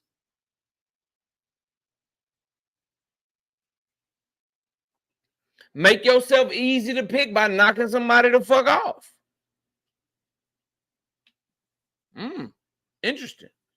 Boots got to move up and put himself in position. Bud Crawford can just call a motherfucker out from 2-3 weight classes down. Yeah, all right. Okay, brother. Okay, brother. What's up, fellas? What's up? Kamal was here first. Kamal, what you got, bro? If you ain't ready, I can go to somebody else. What's up? Yeah, you can start with someone else. All right, paid in full. What up, man? What's going on, KO? Chilling. What you got for the show, bro? Man, I'm just up here to cook with you, famo. You already know. Already. Teach, what's up, man? What up? Yeah, so the reason why I said Vegas, the reason why I said why Vegas, right? And I know Vegas has a good boxing history, but I'm thinking New York City, MSG. The reason why I'm thinking that is because Tank, he's gonna sell out, right? Loma, he has his fans in New York, so that's an automatic sellout. Again, I don't have to explain the history of both places. The history of boxing in New York and Madison Square Garden. But I'm thinking New York, and one selfish reason is because I want to go as well. Yeah, fact. Yeah. And the one place Tank Davis hasn't conquered yet is MSG.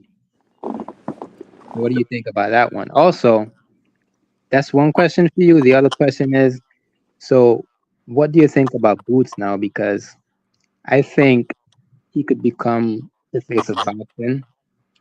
He has one attribute so far, and that's his fighting style. But if you were in Eddie's shoes, right? What 3-fight deal would you give Boots? And I want to ask you the same question for Shakur. Like, what 3-fight deal would you give Shakur? All right, so as far as Tank and Loma fighting in New York, I don't really care where they fight. I think that's a good idea too. But Tank gonna sell out anywhere. So fighting there because it would sell out. They're gonna sell out in Vegas. They put that bitch in Texas. Wherever they decide to fight, that fight gonna sell out. It's gonna do numbers. And so Tank in Madison Square Garden, that shit would be dope. So I don't really care where they fight, but shit, since you want to go to the fight, hopefully they fight in New York so you can go to that bitch. You know what I mean? So I don't really care. I was just explaining to you why they want the fight in Vegas, because they feel like it's more money, more tourism money, and they can get high rollers. You know what I'm saying? High roll like New York. I ain't saying New York is boring and shit, but Vegas, that's where the gamblers go. Boxing and gambling is synonymous. because boxing is such a corrupt sport. So it's a lot of unsavory people behind the scenes that, you know, would probably prefer that shit be in Vegas because of relationships and gambling and different connections and shit like that. So they obviously got to think about all that shit when they're trying to get that money. So that's why I said that, but I ain't tripping on it going to New York. As far as like Jaron, Boots, Ennis, and the deal Eddie Hearn should be looking to get with him. If I'm Eddie, you got to go ahead and sell Conor Ben. Got to go ahead and just sell him because he ain't gonna be shit no way. Go ahead and sell his name. Got to get him on there because that's your biggest name at 147.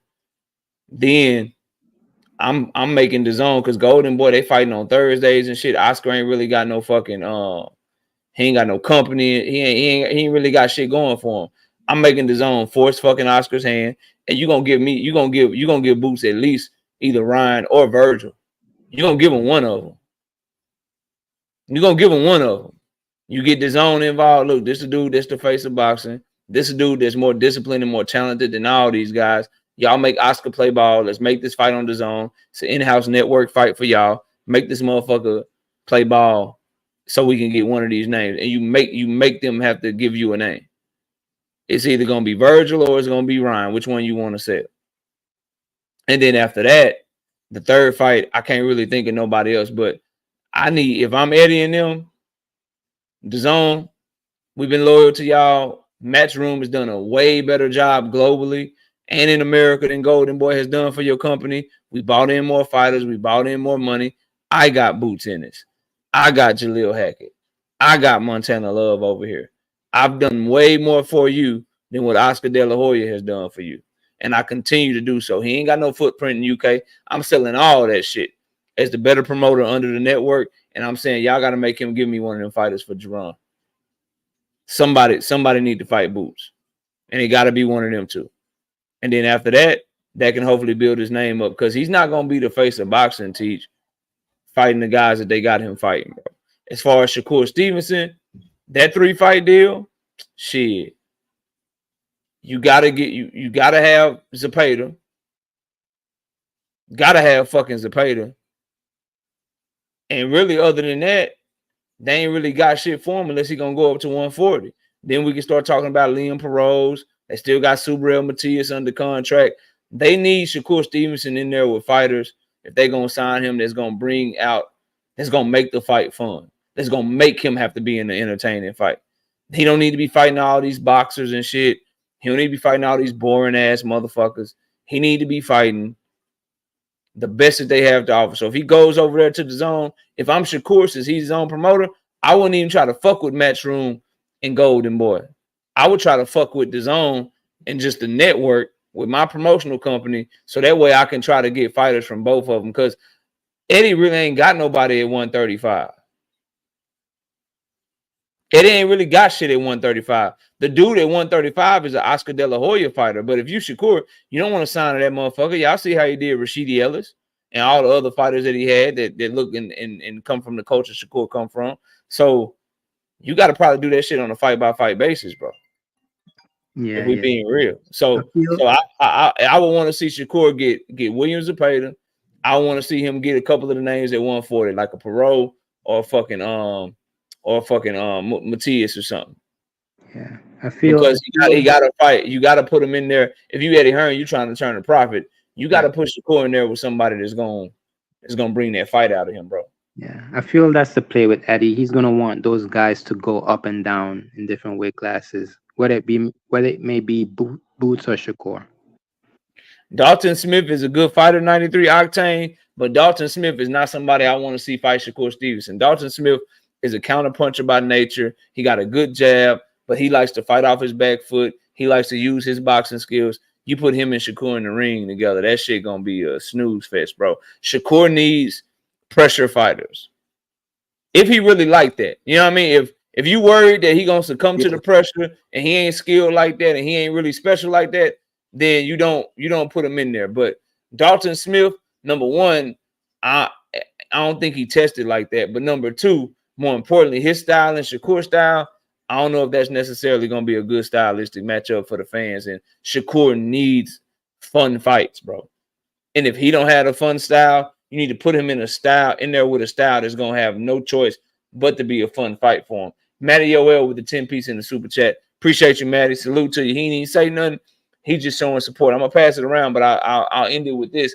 The issue that I think Top Rank had, because Top Rank got some of the best matchmakers in boxing.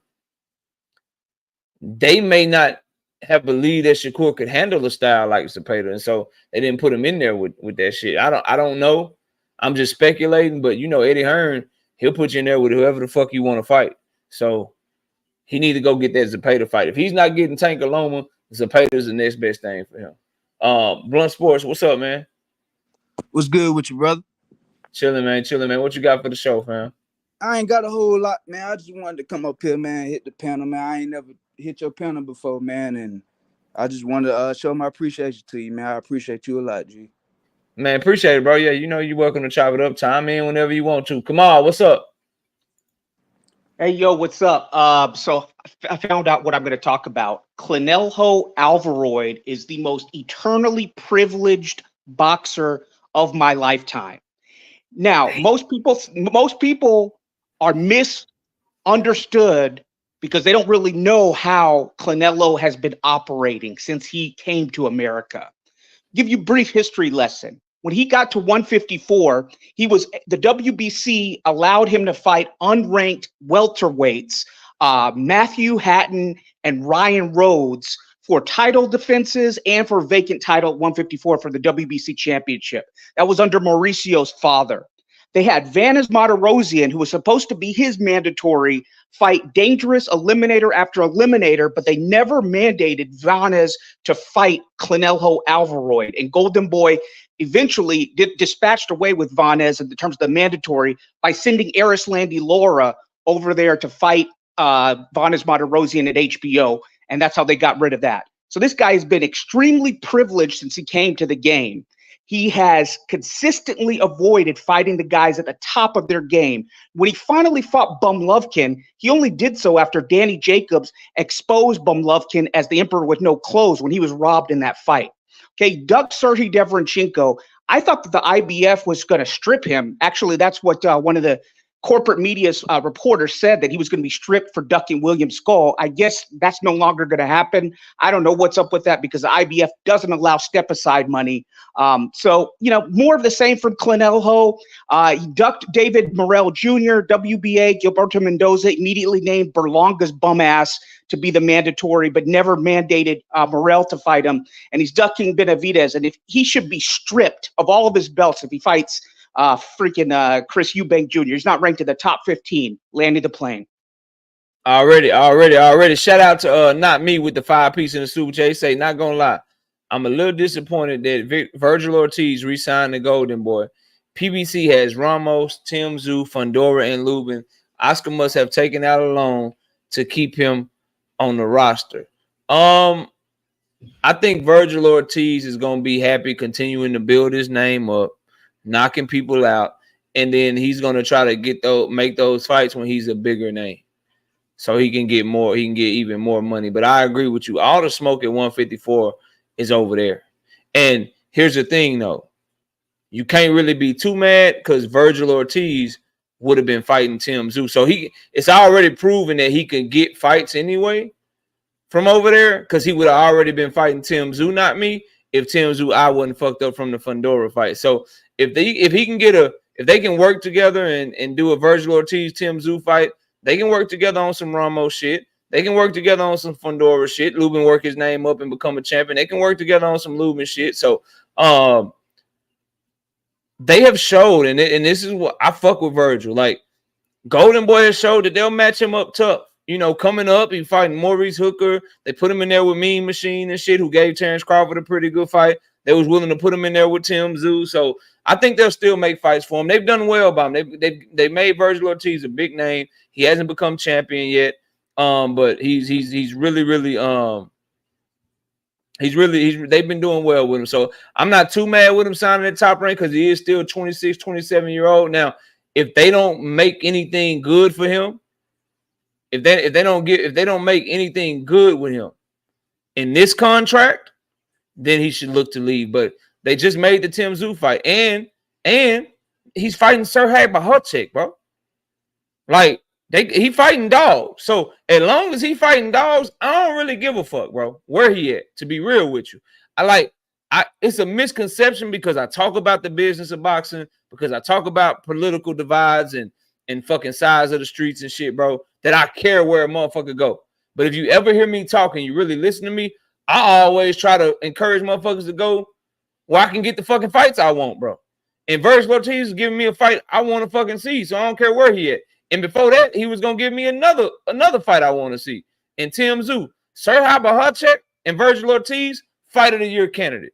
So I don't give a fuck where he at, dog. I really don't. As long as he can still get the fights. If he start having trouble making fights, then I'll start talking about that shit. But Premier Boxing Champions with this Prime deal, I don't know if Prime is putting money into him, which I suspect they are. I don't believe this shit about they just got a distribution deal and they ain't got no money or whatever. Or they feet is to the fire and they just showing them more willingness because they got to put out a good product. But PBC is out here moving and shaking. This Bud Crawford card, we fucking bragging about, littered with Premier Boxing Champions fighters.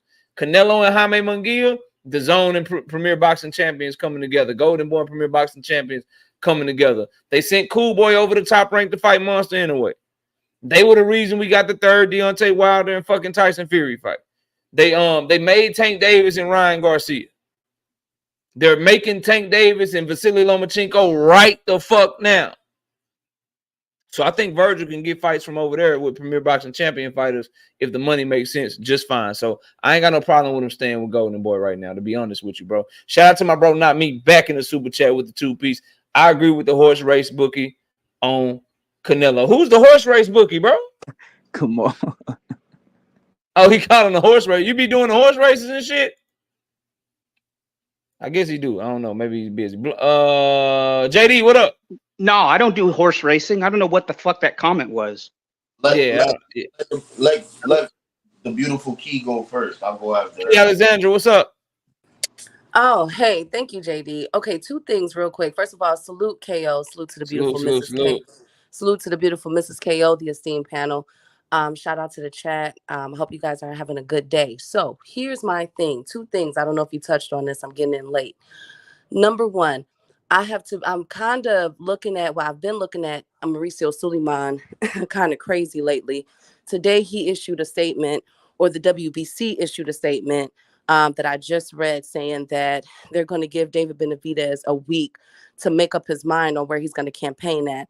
Now, if my memory serves me correctly, if I'm not mistaken, they were supposed to mandate that Benavidez and Canelo fight, if I'm not mistaken, like a couple months ago. They said that's what he said. That's what he said. You're not mistaken. That's what he said. Yeah. Okay, so I thought that, Canelo. Thank you for that. So I'm just like, wow, you're going to put more pressure on this guy after reports came out that David Benavidez is suffering a couple injuries. I'm not sure if that can be substantiated or validated right now, but that's a whisper I heard.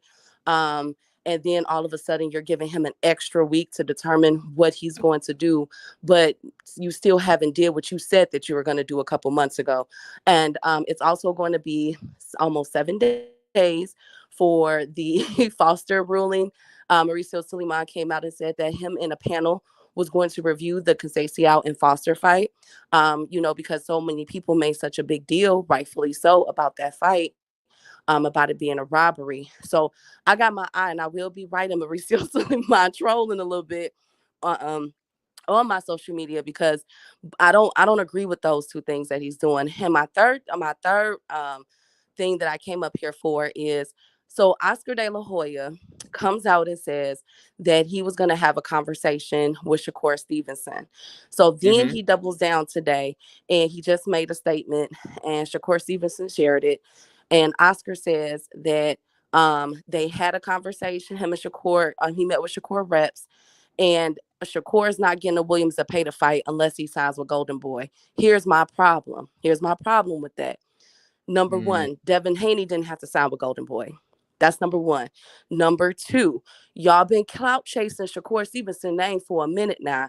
Every time Williams Zepeda had a fight, at least these past 3 fights that he's had, y'all will say Shakur Stevenson's name before a fight, and then I notice it go quiet after a fight. And then it'll ramp back up before a fight again. So Oscar De La Hoya, dear Oscar, don't you call on that boy no more. Leave Shakur name. Now look, it's been quiet. Shakur been a little quiet, for these past couple hours. Now you just gave him another battery pack to go on another 18-hour rant. Leave this man alone. Don't say his name no more. You never wanted to fight him. Or you never wanted Williams Zepeda to fight that man. So leave him alone. And I'll land my plane there, KO. So you was cooking. But what I would ask you to consider, and everybody that's listening to consider, is that's how that shit work though. Like you want, like, Williams Zepeda is the most prized possession in Oscar De La Hoya's stable at 135 pounds. He ain't got shit else other than Zepeda. And if y'all like Floyd Schofield, you can throw Floyd Schofield in there, right? So, like, it's like people get mad at these promotional companies, but they gonna behave. Even Oscar's fucking snort. He maybe it was one of his presidents that told him to say that shit or tell Shakur that shit. But either way, I mean, you don't just come and take the prize. You're gonna give me a rematch clause, a 2-fight deal, a 3-fight deal. You're gonna do something, bro. You're not just gonna come over here and beat Williams Zepeda and then run off. No one's really letting you do that, bro. And the reason with Devin and Ryan is because they thought that fight was big enough. They thought that fight was big enough. You know what I mean? Because it's going on pay-per-view, right? They thought Ryan was a big enough name. Now, obviously, they turned out to be wrong. The shit flopped. That's why he's so mad at Devin, saying you don't sell and shit.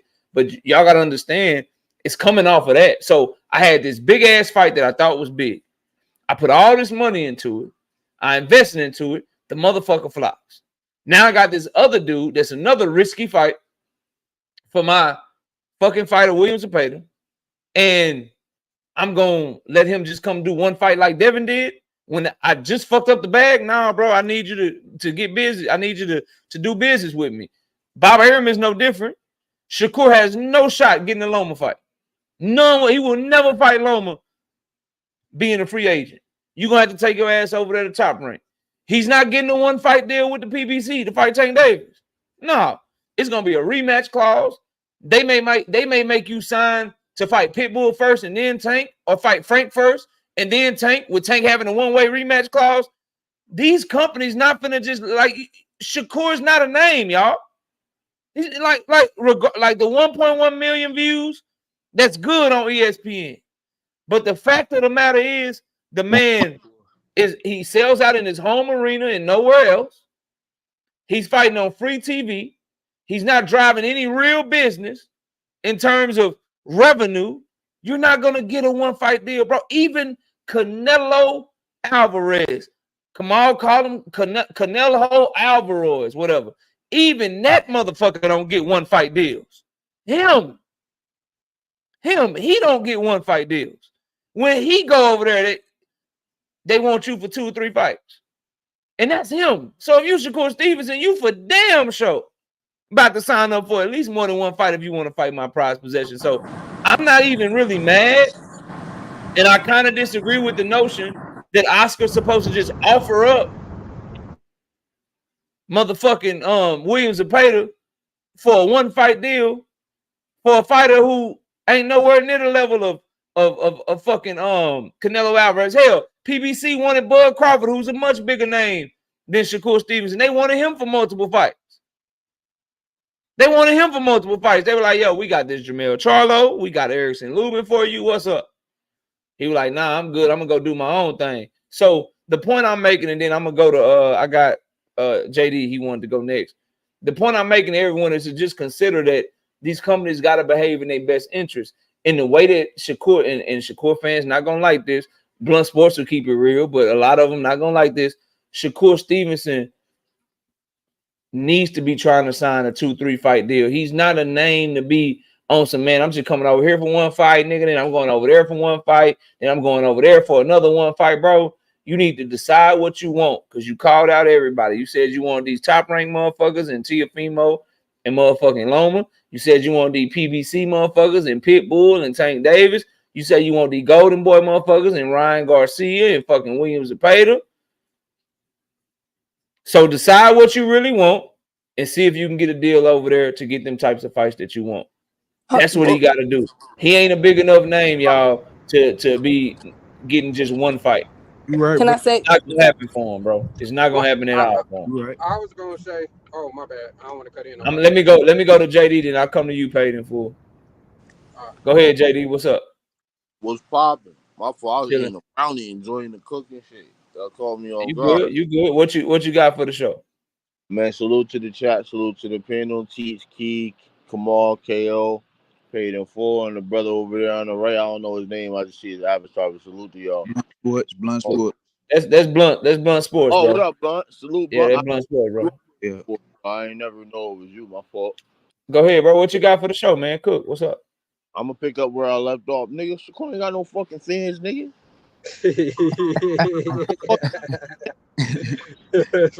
That you know, This motherfucker here, man. You know his greatest skill. He not outside of the ring. That's what he do. He need to do what Jermel Charlo was telling Bud. Shut up, take a little less money. Bob Arum don't give a damn about him. He don't give a fuck about you because Tank is a knockout artist, baby. Man, look, what I don't understand is why he what don't he should do, and these niggas never listen to me, but I'll be right out of town. I'll let you get back to it. What he should do is tell Oscar, no problem, I signed there. Who else you offering up other than William? That's what he should do. I could tell you another two. Floyd Schofield, Ryan Garcia. That what I'm saying. Like, no problem, Oscar. If I gotta sign you, get the Williams to pay the fight. I wasn't who dumb, else you bro. offering? He dumb. He dumb Who else because you offering? he not have a fan base. He don't understand the business of boxing, bro. He Well, don't know how play out first, brother. You can't. And the reason why he don't understand the business of boxing is because Jay Prince is in his ear and control his business. Think about it. Bob Arum was taking money from that nigga, and so was Jay Prince. Shakur don't make no choices on his own. He just be talking. He don't make no choices. He doesn't have as much control over his career. The only difference between him and Bud is a free agent, his own fucking boss, has his own. He can do his own thing. He not signing nobody. I thought that was the smartest thing for Bud to do. And if he ain't getting Turkey involved, I think the best move, looking at the landscape, bro, go over there and ain't nobody saying sign your life away. Shit, do a little 2-fight, 3-fight deal. Yeah. Or nigga, do something that makes you nigga go to man. He need Williams to pay bro. Williams to pay will get him so much respect, bro. It would. Or just I'll do you a better one. Edwin De Los Santos rematch. Do you move up to 140 and fight? Nah, he shouldn't even do that unless PBC offer up Tank too. Yeah, but it's a 3-fight deal, bro. That's all I'm trying to make. Like, if he can go over there and get the Edwin rematch, then Frank, and then Tank at the back end of that bitch, you goddamn right. But fight Pitbull. But he got this idea, bro. He got somebody in his ear telling him that nigga he's something he not, bro. You not finna you not finna mess up, like, cause Golden Boy, like, Williams Zepeda is no, like, you gonna end up getting fucked around and skipped over again, nigga. Like, Williams Zepeda is number one in every fucking sanctioning body. At some point. So if they telling you, and he the one that people are calling for, like, people like we showing up for this, bro. So why would you not? If they tell you, look, you the champion, you got to sign to me. You got to give us a rematch clause. So you get a rematch if you lose. William get a rematch if he lose, and then you get one more fight. And we want to throw Ryan at you, or we want to throw. But I'm gonna tell you why that don't work. You should do that shit, bro. Because he gonna be at 130. Hear me out, KO. This is the reason why it's not gonna work. Because you know what Shakur is gonna say to that?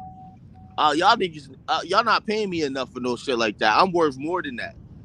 The same shit that happened. And that's where we got to on some real shit. That situation with Devin Haney, bro, that shit shouldn't have happened.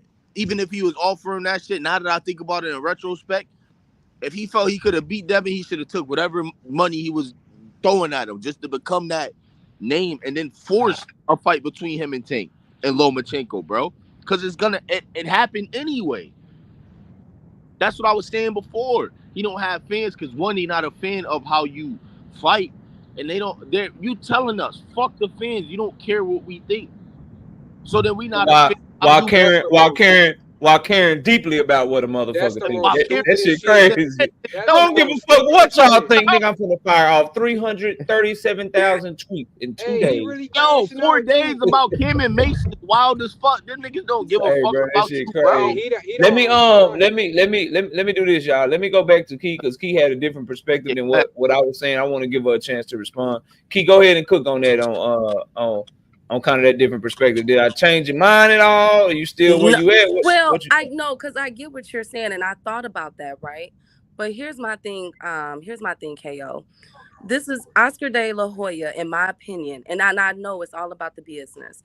But Oscar De La Hoya, for the past 3 fights, have literally been atting Shakur Stevenson, getting this man riled up fight after fight, and to the point where now you get him face to face, and then that's the thing. Even though we know that Shakur Stevenson for the past week have been saying Eddie Hearn, Eddie Hearn, Eddie Hearn. You know that this man is about to. I mean, he's going to be at the Boots fight for Christ's sake on Saturday. You know where he's about to align at, and that's what you come with. I just feel as though it was. I get the business, but I also believe that Oscar De La Hoya was clout chasing on behalf of William Cepeda. Oh, 100% he would, but when the business get real, then shit get real. But even if he go to Eddie, I mean, somebody named the 135 pounders Eddie got, bro. That's Okay, what so I hear was me out, saying. Shakur. I mean, hear me out, KO. Peter Look at Floyd this. Hear me Schofield. out, y'all. Hear me out with this one. I heard possibly that Shakur Stevenson could possibly go up to maybe might do a 140 fight. I highly doubt it. I highly doubt it. Say I'm that gonna again. let You you. cut out. Yeah, say I'm gonna get just. cut out. Yeah, I'm gonna let her finish. A 140 fight. I'm here. You know, like what if Eddie Hearn was to And the line up minute, a and 140 fight? here's the problem with that. The minute that shit happen and he go to 140, where's the Pater from? The zone. The No, zone, where he from? No, what country he from? Mexico. Mexico, What country Mauricio Suleiman from? Mexico. Mexico, Who the WBC favor all the fucking time? Mexican. Mexico, Who number Mexicans. who number one in the WBC at 135? Yeah. A Mexican. William Zepeda. You go ahead and go up to 140, see if they don't petition your ass. Yeah, that's why I said he's gonna Nah, be fact. around. go, go ahead and try that Yeah, shit, Shakur. See if they don't petition the I'm fuck out telling you. you, he ain't got If you man. go back and look, Hey, hey, they Zepeda be gonna his be man like, though hey, soon. he gonna hit that nigga. KO. Hey, this motherfucker, Mauricio Suleiman gonna hit that nigga with the champion in recess so motherfucking fast. Boy, Yeah. your Hey, head gonna KO. turn. Go ahead and try I that don't even shit. I don't even KO. picture Shakur at 140, man. He might fuck around and get assaulted Mic up check, there, mic bro. check. I'm Y'all not hear me? even, bro. No, It's I not don't even. think he It's not handles even that. the bro. He's Can y'all hear skilled. me? He's skilled enough to where Yo, it's yo, yo, guys he yo, could be there 140. I'm just saying yo, politically yo. in the business of boxing, they hoping you do some shit like that. Boy, Zepeda gonna slide in on your ass so quick, your head gonna spin, bro. Like so he ain't big. Like they ain't finna hold that shit for him.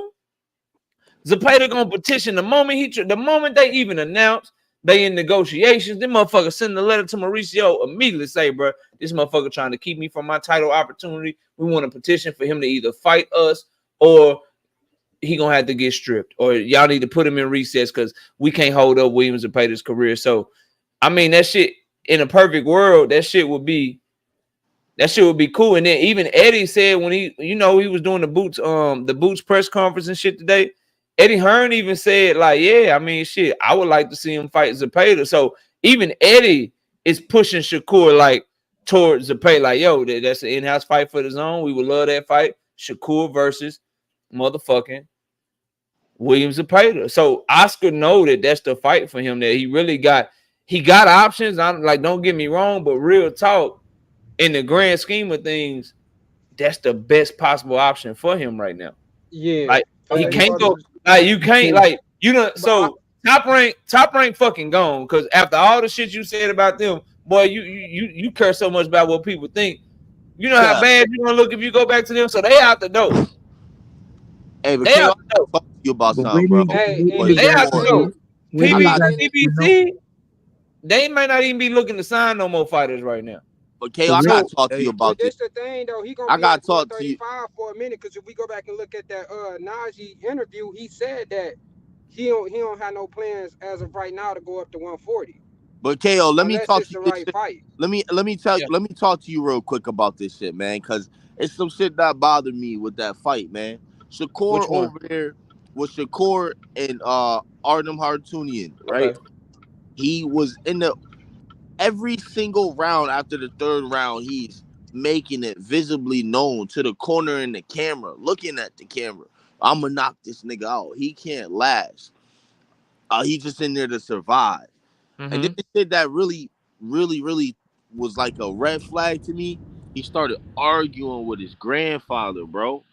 You Mm-hmm. started arguing with the person that has got you all the way to this point. They You do that. and Zaquan Moses have been this far because of that man right there in that corner. And just in my mind, what I'm thinking now is we might start seeing Shakur in the fights with William Zepeda, right? Mental fortitude is too weak. It's just gonna be a matter of does Shakur want to put himself in that position for the money? William Zepeda is a big fight for Shakur, and it's a marquee name that can kind of propel him because William Zepeda has a whole country behind him. You know what I'm saying? It's really gonna fall down. It's really gonna come down to do you want to do what you need to do in order to start getting the big names? Yeah. I mean, I feel like what Shakur don't turned want to do that what at turned all. Devin what turned Devin's career around? What was the moment that turned his career around from everybody not fighting him to dudes eventually having to kind of put him in position to where he could get fights? It was the moment that he took that deal to fight George Kambosos. Yeah. And I thought it was a bad deal. I don't think he should have took the shit, but it put him in position, hindsight being 2020, to where he ended up getting a Loma fight because like we at 135, I got all the belts, nigga. Like what? Yeah. You got nowhere else to go. Like Shakur can put himself in that same position, but so far he's been like, yo, $15 million, 5-fight deal, nigga. I'm worth more than that. Like That's real spoiled and real like that's 3.5 every single fight, bro. the Devin Haney shit. Like, yeah, like I don't think he was a duck because Devin was offering him less than the mandatory split in the WBC. But at the end of the day, that was another moment where he could have been like, you know what, bro? I accept, motherfucker. What's up? Yeah. He could have did that shit. Now I don't think he's wrong for doing it because I understand business and you never know what's gonna happen in the ring. But he's had this could be another. This is yet another. Like he's getting opportunities to where he's like, you know what? I'm betting on myself. Like fuck this shit. I'm betting on myself. What's happening? He has another opportunity right here with William Zepeda. Oh, you say I got to sign you to get the fight, nigga? What's up? But I ain't bro, signing my life away, but what's up? Like he got an opportunity. We'll see what he do. I hate to say But it, bro. I want to know what Shakur is not. Shakur wasn't a bigger name than Devin, bro. I'm starting to see that. And Devin was right for offering him that shit, bro. He don't put asses in the seat. Devin is more of an exciting fighter. People actually come out for Devin, bro. More than Shakur, bro. And pay for the shit. Don't nobody pay for Shakur. That's all I'm saying. Teach, what's up, man? I want to know what led to the speculation that Shakur wants a one-fight deal. Like it's unrealistic, and I don't think he's expecting to sign to these people. I think when I think Key when she said that Oscar De La Hoya said you have to sign to me to get the Zepeda fight. I think that's where Oscar tweeted that a few moments ago, and Shakur Stevenson shared it. Teach if you want to go look on his Twitter. So I wondered, did he share like, look, this motherfucker don't want to fight, saying I got to sign to, or did he share like shit, like I'm like, what's up? Like basically, the promoters are they clout chasing my name pretty much. He's reveling in the fact that that's what he got to do to get a fight. He got to stop talking. So who did? And this is my problem with him, bro. Who didn't? Who don't have to sign? Like, who don't have to sign somewhere to get fights, bro? Yeah, you're not special, bro. That's who don't. It's not just because of you, Shakur. You're not the only one that had to do it. Floyd did it. Floyd had to buy his contract from Bob. It was getting lowball, but he fought who he needed to fight while he was with Top Rank. Bought himself out the contract, and then he became the marquee name after he fought De La Hoya, bro. He thought I think him and Devin got the same amount of marketing ability. To be honest, I think they're at the same level. But I just think, you think it's cap? Yeah, big bro. I'm sorry, bro. I can't agree with you, bro. I agree with you a lot, but I just feel like, Devin is more built. He got Ryan on his resume now. Okay, but what I'm did? pretty But Okay, sure that but shit what everybody was did? knows going he was too, Damn. though, gonna bro. sign a multi-fight deal somewhere. But Huh? what did? Okay, but what did George Kambosos do to get a Liam Perro fight? They're talking about making that fight. He beat the He's guy. cool. And Guy. it's The two dudes from Australia. That's gonna be big for Australia. the Yeah. big He in-house. They he can just make got money on that stopped, fight in Big Australia. home. He just got stopped, and he's moving The, up No, to one 140. 100%. But he bringing money like him and Liam Perot, big fight. He bringing. You ask what he bring money. They can make a lot of money on that fight in Shit, look Australia. at Robinson Conceição. Shit, he done got his ass beat a couple times in title fights and got Hey right back y'all, in a title fight, bro. can I say something, y'all? How y'all doing tonight? What's going Hey, What's up, on? Dean? Dean. team. Salute, my nigga. What's going on, D? Um, this 25% was never real. Dean, I wasn't gonna speak on it, man. I let him have it, This but 25% was never real. I don't know if No, it We know everybody. wasn't. that. We We know know that. that. We We know know that. that. The The 25% real ones know that. was never real. He never had a chance to take 25%. Bill was just out here capping again. That's number They knew one. that shit. That shit was about as real as That was a the bluff. 20 million That as the was a $20 bluff for million that nigga. bro. That was a bluff for that nigga to get the fuck What up you out of call the them, division. Dean? 20 mil bill? No, it's That shit. four. Because no, hold on, knockout. Remember, he said he had his own 20. Eddie had 20. You put Oh 20 yeah, and 40 20 mil. together. Yeah, A that shit was 40 about as real as. mil bill is But look, what they man, call. you a Stevenson fan too, man. What's up with your boy, man? This is what it is, y'all. And I told y'all this, but knockout, don't nobody listen. I said this 7-8 months ago. Who knows how long ago it was when I was saying this. They can't beat Tank. That's what's going on. Yeah. Everybody wants to fight Tank, but they're not Tank. So Mic when check, mic people, check. because this is what happened with Shakur knockout. Floyd Mayweather was able to Can y'all hear circumvent me? all of Yeah, this we can stuff. hear you, bro. Yeah, you. All right. I'm about to go on mute, bro. Floyd Mayweather was able to circumvent all this stuff. I thought about this knockout. I put some thought into it. Key knockout, JD paid him I'm for listening. everybody. I'm listening. I know you ain't just gonna come up here and say nothing. I know you be thinking shit through, but Floyd talk to me. Mayweather was able to circumvent all of this. Why? Because when social media first started, Floyd Mayweather's was the top fighter in boxing. 07, 08, 09, when social media exploded, he was the guy. So he benefited from all that. It wasn't no Gervonta Davis around in Floyd Mayweather era. It wasn't no lightweight, welterweight that was doing what Gervonta did. And before anybody say Dean Pacquiao was from the Philippines. He is not an American star. It wasn't no American star to have competition with Floyd Mayweather. If there was a Gervonta Davis type fighter when Floyd was moving up, he would have suffered from the same thing when people talking about your fights boring and all this, that, and the third. So Shakur wanted to start off being America's darling. He wanted to be nice. The flip-floppy stuff, now he's getting the backlash from the flip-floppy stuff. Floyd never was flip-floppy. He was the villain from the beginning. It wasn't no he never stopped talking trash. He never go look back at him versus Arturo Gotti and all the lead up on ESPN and all of that stuff. Floyd arguing with the people on ESPN. Shakur don't got that type of personality. It just comes down to this. When you are a defensive fighter and you are in an era against Gervonta Davis, is not going to be received the same way. It's like hey, knockout. It's like what Lamar Jackson and all of them is suffering from because Patrick Mahomes exists.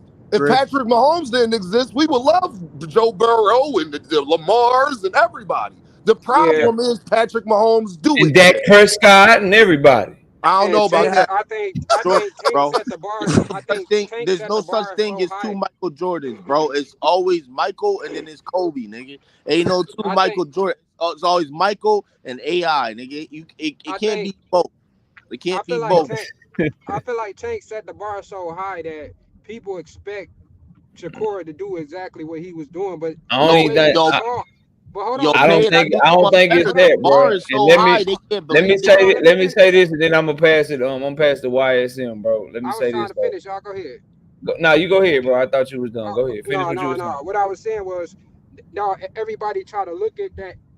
Try to look at Tank, the way he performed, and try to expect Shakur to perform that same way. But the way that Shakur talks, like he pretty much bring the shit onto himself because Like, ain't nothing wrong with you saying shit. If the knockout present itself, I'ma take it. But you going in that bitch talking about you about to knock a nigga out, like you really land like that, and you not, bro. And when you don't produce that shit start motherfuckers getting tired of that same ass story, bro. Yeah, Floyd did it, and that was cool because he was making motherfucking miss and pay. But with Shakur, he make a motherfucking miss, but he ain't making them pay at the same time. So it's like, man, he too defensive minded for me, bro. And I think that's where a lot of the criticism come from. Yeah, man. Nah, I think you're gonna get critics no matter what, right? I just think the main thing is these young men, a lot of them ain't comfortable in who they are as fighters, bro. Like a lot of them promising shit. I'm about to a lot of them promising shit that they know they not known for, that they can't do. Like the knockout, like I don't never hear Artur Beterbiev. The only knockout artist that be saying he gonna knock a motherfucker out or touch a motherfucker chin and break their jaw is Tank Davis, bro. But like Artur Beterbiev don't be talking like that, bro. No, facts. Monster anyway don't be in like I'm a not like Tank do that shit, but for the most part, most knockout artists don't talk like that. But you got these boxers, these pure boxers that talk like they stepping like that, bro. And they not. And so what's going on with Shakur is, like you said, you promising some shit before the fight, then you don't do the shit. And then motherfuckers ask you why you didn't do the shit, you call them haters. That shit don't make no sense. We're not anybody hating on you. We just want you to either A, do what you said you're gonna do, or B, just be you, bro. Be comfortable being you. And I said it, and I'm gonna land the plane right here. He has a decision to make. Either you just gonna not give a fuck what nobody say and just be you, or you gonna change your style and you gonna try to be more fan friendly or whatever. But whatever decision you make, just make that decision and fucking stick with it, bro. Because at the end of the day, you're not gonna win these fights on Twitter. You're gonna make people come for you more. Exactly. The more you respond, the more the trolls gonna come for you. Yeah. And you're gonna paint you're not doing anything positive, bro. So you're not doing nothing positive for your image. So that's really all I got on it, bro. Let me we got a new panelist up here, y'all. Let me have him up here, man. Salute the YSM Sports Media, man. You do a great work over there on your channel, bro. I appreciate you joining the panel. What you got, man? YSM, my boy, Philly in the building Saturday. Let's go. Must be boots around this motherfucker. Good, yeah, thanks for the kind words, y'all. I came in, I was listening to the Williams Zepeda Shakur situation, and you know, when you coming up in this, you're a fan, right? But then the more you learn, the more you have a disdain for boxing, the more you become jaded. This is definitely a business. Because think about this logically, right? Shakur Stevenson has to sign to Oscar De La Hoya to face William Zepeda. William Zepeda isn't a draw. Shakur Stevenson sells more than William Zepeda. William Zepeda isn't a champion. So, like, logically, how does that make sense? It only makes sense because right now Shakur isn't in a position of strength, right? So his fans was booing after the third round, hometown, by the way, and they left during the 11th. Nobody paid them to leave. I was there, bro. Niggas was trying to beat traffic. If we want to keep it a beat. Nobody, there was no conspiracy against him that night. They was trying to beat traffic, right? So I'm just curious to see what happens next because I think he's a really, really good fighter. But I do think an issue that black fighters have in America is that you have to play the bad guy in order to be a draw. Right? You can't really just be good. Like you mentioned Artur Beterbiev, right? Artur Beterbiev don't really have to say anything. He lets his fist talk. But African American fighters, it seems like if you don't talk, out of sight, out of mind. And I think that's something with our fan base. We like shit talking. And then when you look at the others, they like a villain. You know what I mean? And when you're a black fighter, it seems like you have to like walk the tightrope between the two. You got to be a villain to people that's not in your culture and be a shit talking dude that backs it up to people in your culture. So, and YSM, go ahead. What the add on what you saying, or you have to be Sugar Ray Robinson and be that fly guy and use your baby face smile and all that to market that way. Yo, the crazy thing is that used to work like back in the day. It don't work now. Like they tried it with Shakur initially. They tried that, the pretty boy Floyd. It's kind of like Floyd buried that because they tried to market Floyd like they did Ray Leonard. The shit just didn't work. It's a different time. I think y'all got out of Philly. Yeah. They don't do a whole lot of social media shit. Every time I see that motherfucker, it's knives and boxing gloves and boots. Yeah. All he But, in yo, fans, don't they complain though? They complain he don't talk enough. Crawford fans, he gotta talk more. He gotta say this to Bud to get the fight. The ticket numbers though, y'all showing up Saturday. I seen it. That's what he is. Yeah, that shit. I seen it. Right? And so you can do it, and it's because Boots he just entertaining, bro. And if you're not gonna be entertaining, then you gotta do certain things. And what you said, YSM, about Shakur being the champion and Shakur being the draw over Williams and Payton, that's all true. But what's also important is Shakur ain't got no network, bro. He ain't got no backing. It's just him out there, and he burnt the bridge at Top Rank. You know what I'm saying? And we already see Tank and Loma what they got going on. So he really he ain't got no leverage. So he going like if he wanted to fight Loma, he would for sure have to fight and sign the Top Rank. If he want to fight more than a one fight deal at Top Rank, if he want the Teofimo fight, he gonna have to sign over there for more than one fight. If he want to fight Tank Davis, they're not gonna just give him a one and done deal with Tank Davis. They're gonna have options on him. So it's no different what those promotional companies will want. They gonna want the same thing over there at Golden Boy. Hell, Eddie Hearn and Matchroom, they ain't gonna sign him for one fight. I'm feeling you on that, but I was signed to Al Heyman in order to get Tank. You signing to Oscar De La Hoya to get a dude that's not on your level. I'm talking about like popularity or accomplishment wise. If you want to sign, if you want to sign to Eddie to get Devin, I get that. If you want to sign to Al to get Tank, I get it. That those are logical moves. Those coincide with the business of like with Juan Manuel Marquez signing with Golden Boy to get Pacquiao or Top Rank to get Pacquiao. That makes sense. But you signing with a dude that's supposed to be looking to fight you, that seems like a backwards move. But hey, y'all, what I would say is he should still, with his options, bro. Hey, all right, cool. I mean, I'll sign to you, but you putting Ryan up. You putting Ryan up. You gonna throw Schofield on there?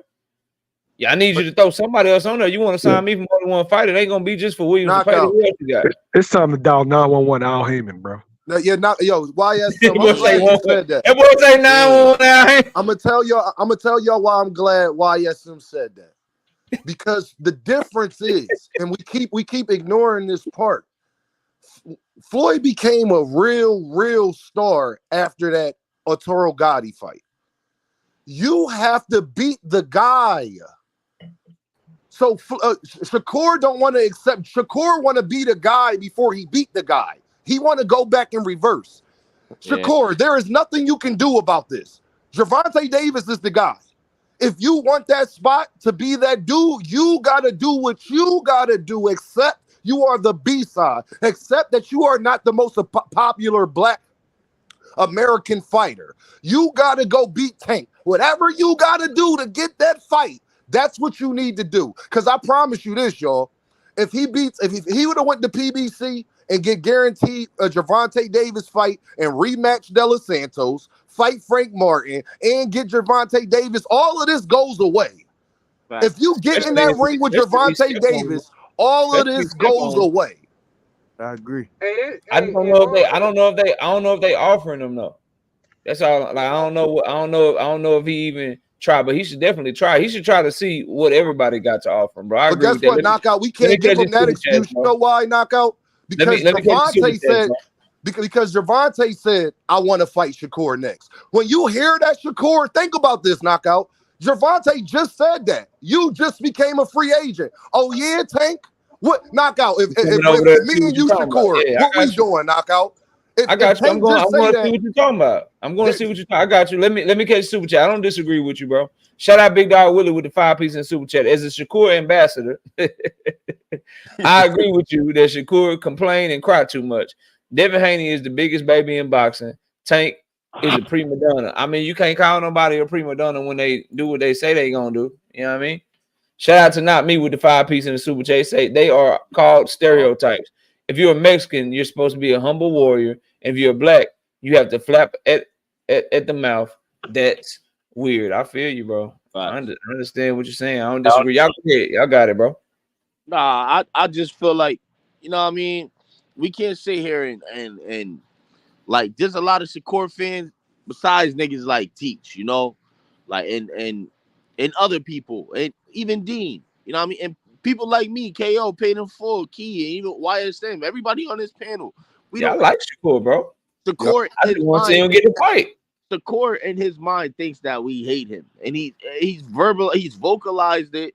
He also has vocalized how he don't give a fuck what we think, but everything that we saying is what he should do, and he knows in his mind that's what the fuck he needs to do. Nah, you know who hate him? You know who hate him? His manager is taking 10% out of his pocket and let them ask questions on camera about his goddamn offers and shit. That like Jay Prince, bro. That's who hate him. Motherfuckers to understand. Mob Ties got to say it, all this shit.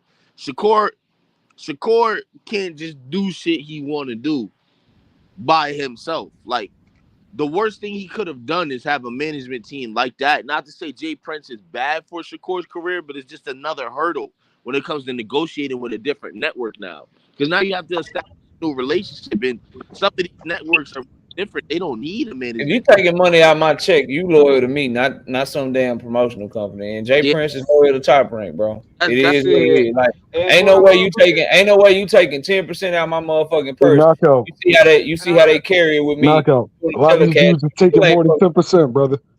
Oh well, more than 10%. There you go. 10% is a great deal. Whatever you taking out my check, you mean to tell me you still ain't publicly admonished them for how they covered my fight? You still ain't said shit. Yeah.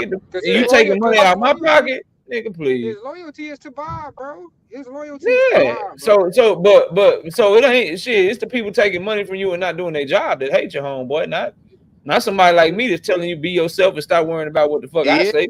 I'm gonna like who I like, bro. If I'm not entertained by the way you fight, I'm not entertained by it. Don't worry about me though. You got plenty of people that's riding for you and shit. YSM just said he was at your fucking fight and they showed up for you. They left early, but they showed up.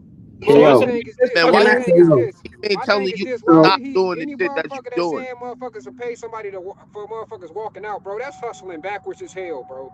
Who the fuck got time for that, bro? I'm trying to make everything I can make off your ass before you leave the door. Why the fuck would I? Yeah, exactly. That's hustling. Pay the floor. That's why I said pay the floor. Money that have been in the game know that shit. Hey, paid. That's why I said he don't understand. That's why I say he don't understand. He don't understand the business of boxing. Jay Prince out here, like, hey, don't worry about that shit. Don't worry about Shakur, Bob. We got Abdullah for you. Yeah, because he knows Shakur replacing. Don't worry about Shakur. We got Abdullah for you, man. Crazy, bro. It's not like they putting the same type of leg work behind Shakur, how they doing other fighters, but who is to blame for that? It all comes down to the fighter. Hey, I gotta say this too, bro. I just thought of this shit. I gotta say this. Hey, Dean, you see your boy? Did you see Boots' interview with Cigar Talk? I didn't. I haven't been able to watch that one yet. I was watching all I'm saying is the only young fighter that he willing to endorse and put his stamp on is Abdullah Mason. That's all I'm saying. That's all I'm saying. I've been trying to say, hey, Knockout, can I say? Hey, he tried to be nice to the other fighters because he asked him. He said, yeah, I like Abdullah. You know what I'm saying? He's sharp. He real tight, and he said, I don't even watch boxing, but he one of the young fighters that I watch him. I enjoy watching him. And then Cigar Talk said, oh, for real? What other young fighters you enjoy watching? He was like, I really can't name them off the top of my head. I don't want to leave nobody out. Like, you ain't fucking with nobody but Abdullah, nigga. You know that's the only one you fucking with. I was like, Hey, Knockout. That nigga Abdullah built different. Hey, Knockout. Different. The problem is Shakur was on a good path, y'all. If y'all remember the $1 million worth of game and all that, Knockout, me and you talked about this. He should have just stayed on the path that he was on, like Leonard Ellerby told him. He wasn't doing too much. Remember when he was sitting up there saying, nah, Tank ain't ducked me and all this, that, and the third. I just want to fight the best. I know the fight it get done. I just got to keep doing what I'm doing. He should have stayed there. Shakur went wrong just now in these last 5 to 6 months when he leaned into the BS on social media. He should have kept being humble, kept putting in that work, and kept doing what he was doing. You know why, Knockout? Because we would argue for you. Hey, You didn't Dean. have to do But it, that's the Shakur. We was Hey, going to make sure but you that's got that the fight. hey, that's the fans Dean. wanting I gotta Shakur. check you on something, though, Dean. You gotta clap back. Oh, hold on. We got some smoke. Got some No, smoke. no, we ain't got no smoke. I just gotta check him. Dean, when we came up, by the time we got social media, we already were who we were, right? Yeah. You already had a name outside. By the time MySpace came on, we were like either in high school or just finishing up high school. Yep. These kids have grown up specifically in the social media era. So like they can't remember anything else. So the social media is a part of their identity. It's not for us. It's a tool, right? We use social media to hop in DMs of chicks that we wouldn't see regular. These kids, they're like, everything is wrapped up in this. So No, that is I think that's where the disconnect is for our generation and their generation. Like if something's happening online, to them it's happening in real life. For us, we just, close the app and just go about our day. It's different. But guess what, YSM? The way you choose to respond on social media is your choice. That's what he's getting That held is true. accountable for now. You That know is what you true. could say on YSM? Is Shakur rich?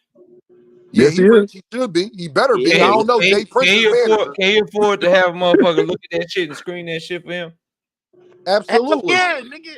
The fuck? All right. What kind of? Yeah, that's what the fuck. Yeah, All I'm right. just trying to give y'all the psychology with these young dudes, yo. Hit all No, the I know, bro.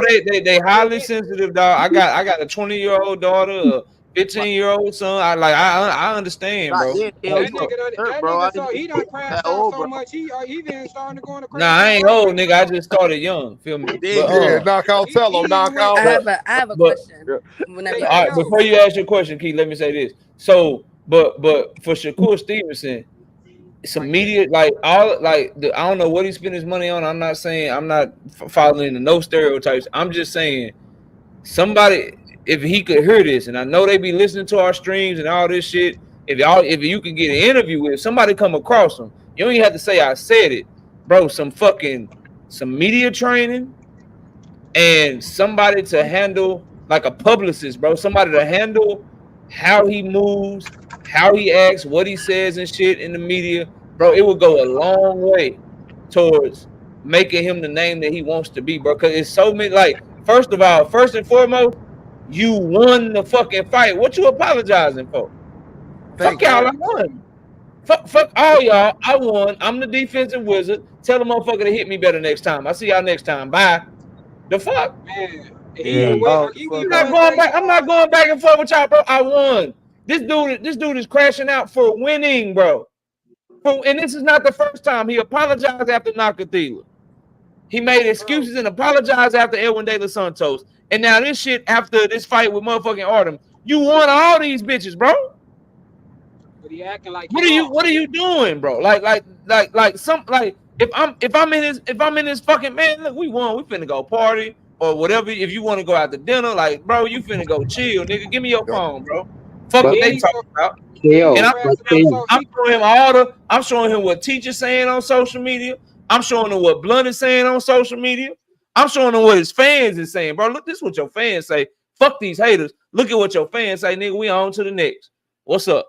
We good. Like he care too much about what people say on social media, and then literally lets it change the way that he fight. You try to go do some shit for a motherfucker that's just waiting on you to lose anyway. Man, you gotta be out your man. mind. And then You gotta Andre be out your Berto goddamn gave Yeah, mind, bro. Devin. Andre Berto gave that nigga the most great advice a motherfucker can give a motherfucker. And this nigga done went crazy on him too. Like, bro, you tripping, bro. He What ain't he Man, even say, say Gay? the anything Hold greatest on, negative. advice you Key can get. had a question she wanted to bring to the Go panel. ahead, Go Key. ahead, I'm Key. sorry, Key.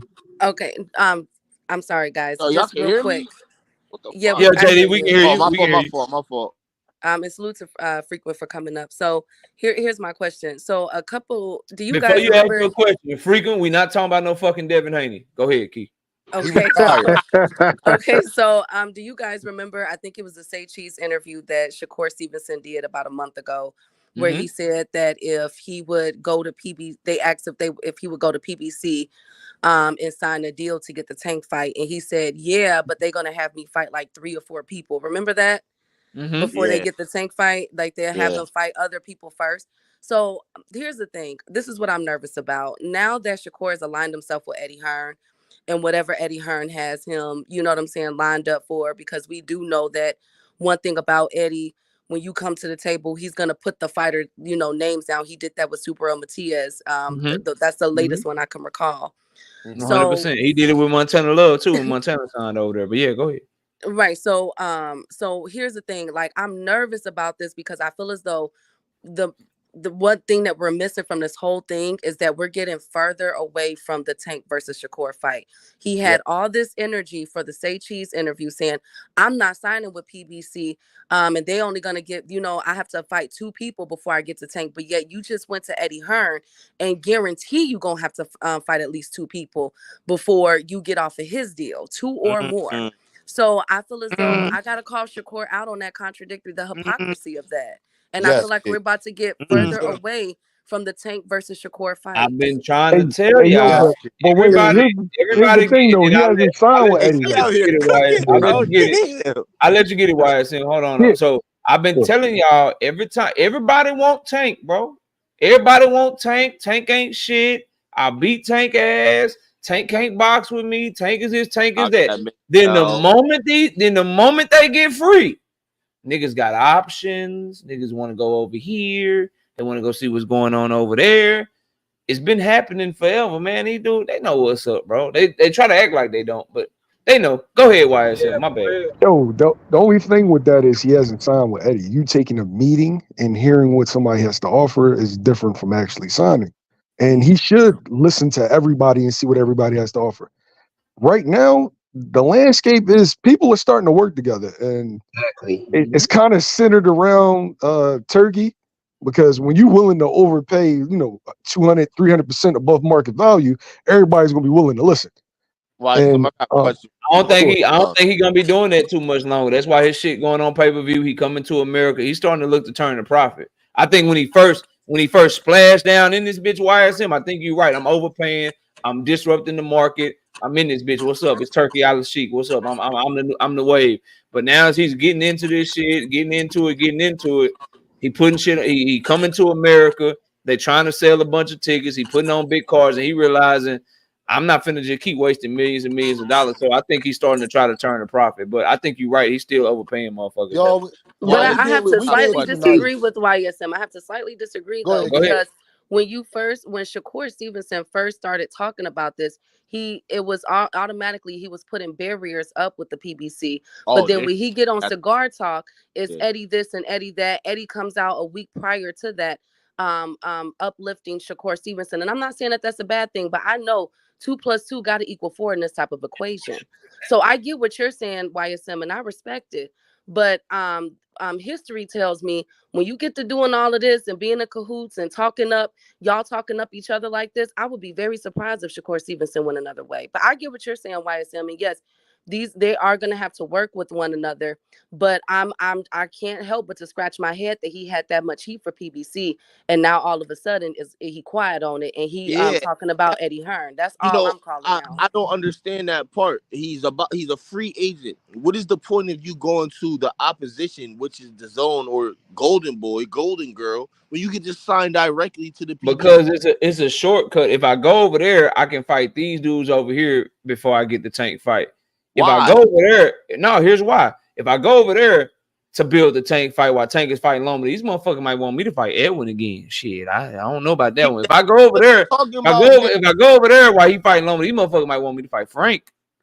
Like, nigga, if I go over here, I can fight this motherfucker from Europe. I can fight this motherfucker from Europe. I can fight this motherfucker from the UK, and then I can fight Tank. Motherfuckers don't want to drop the bag, bro. Hey, Knockout, can I say this? Because I don't know that bitch, bro. I don't know if y'all don't stand a chance against nobody outside. I'm not saying that he stand a chance. I'm just telling you, if I know, so if Tank want to fight me, and I know he want to fight me in the next couple of fights, and I'm like, yo, he want to fight me in the next couple of fights.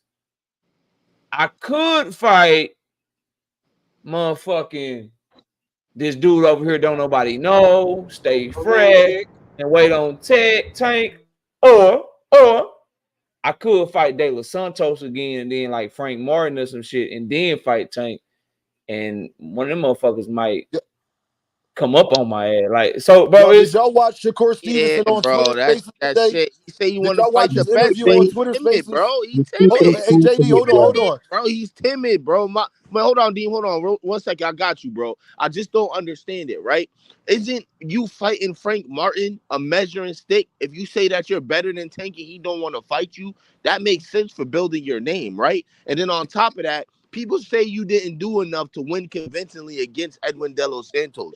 Right after that, you need to go and put some steam on that and go shut out Edwin. Y'all think, but y'all got it, like, bro, like, because I feel you. I feel you, but we being unrealistic with that, bro. And I'm gonna tell you why.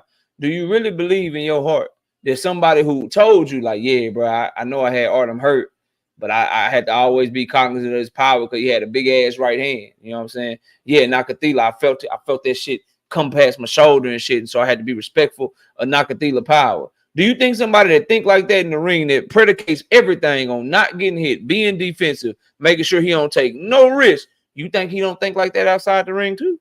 Yo, of course, but it makes no sense to go in the circle instead of going straight to where like, you if he think like that about power in the ring, he what looking at motherfucker like, yo, this motherfucker might be a threat.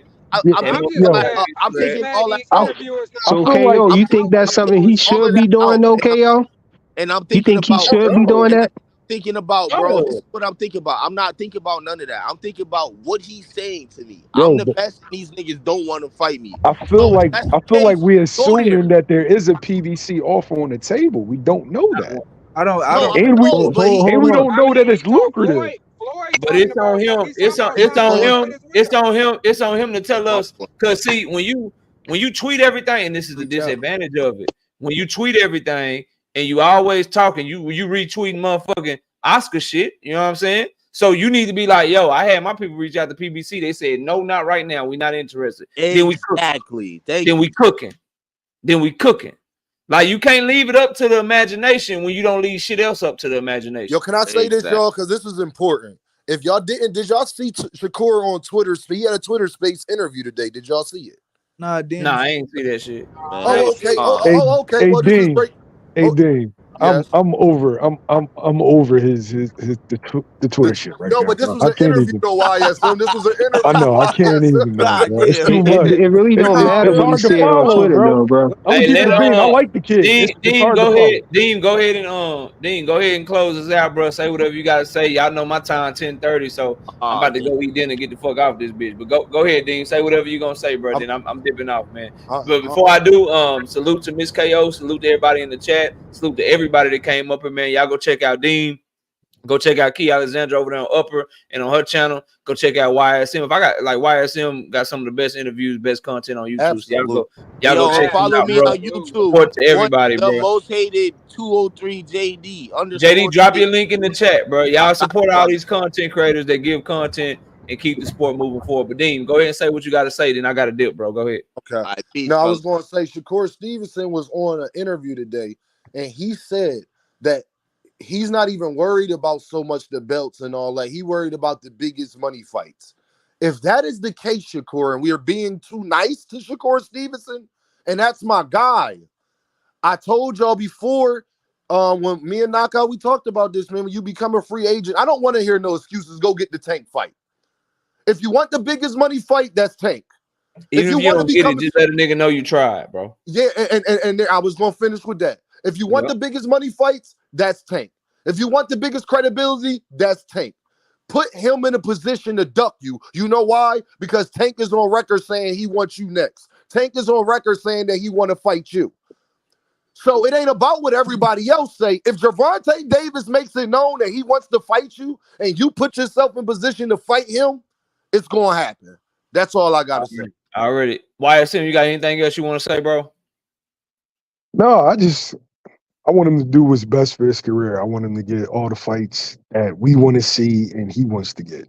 And however that's going to look, whatever company can get him those fights, then that's where you go.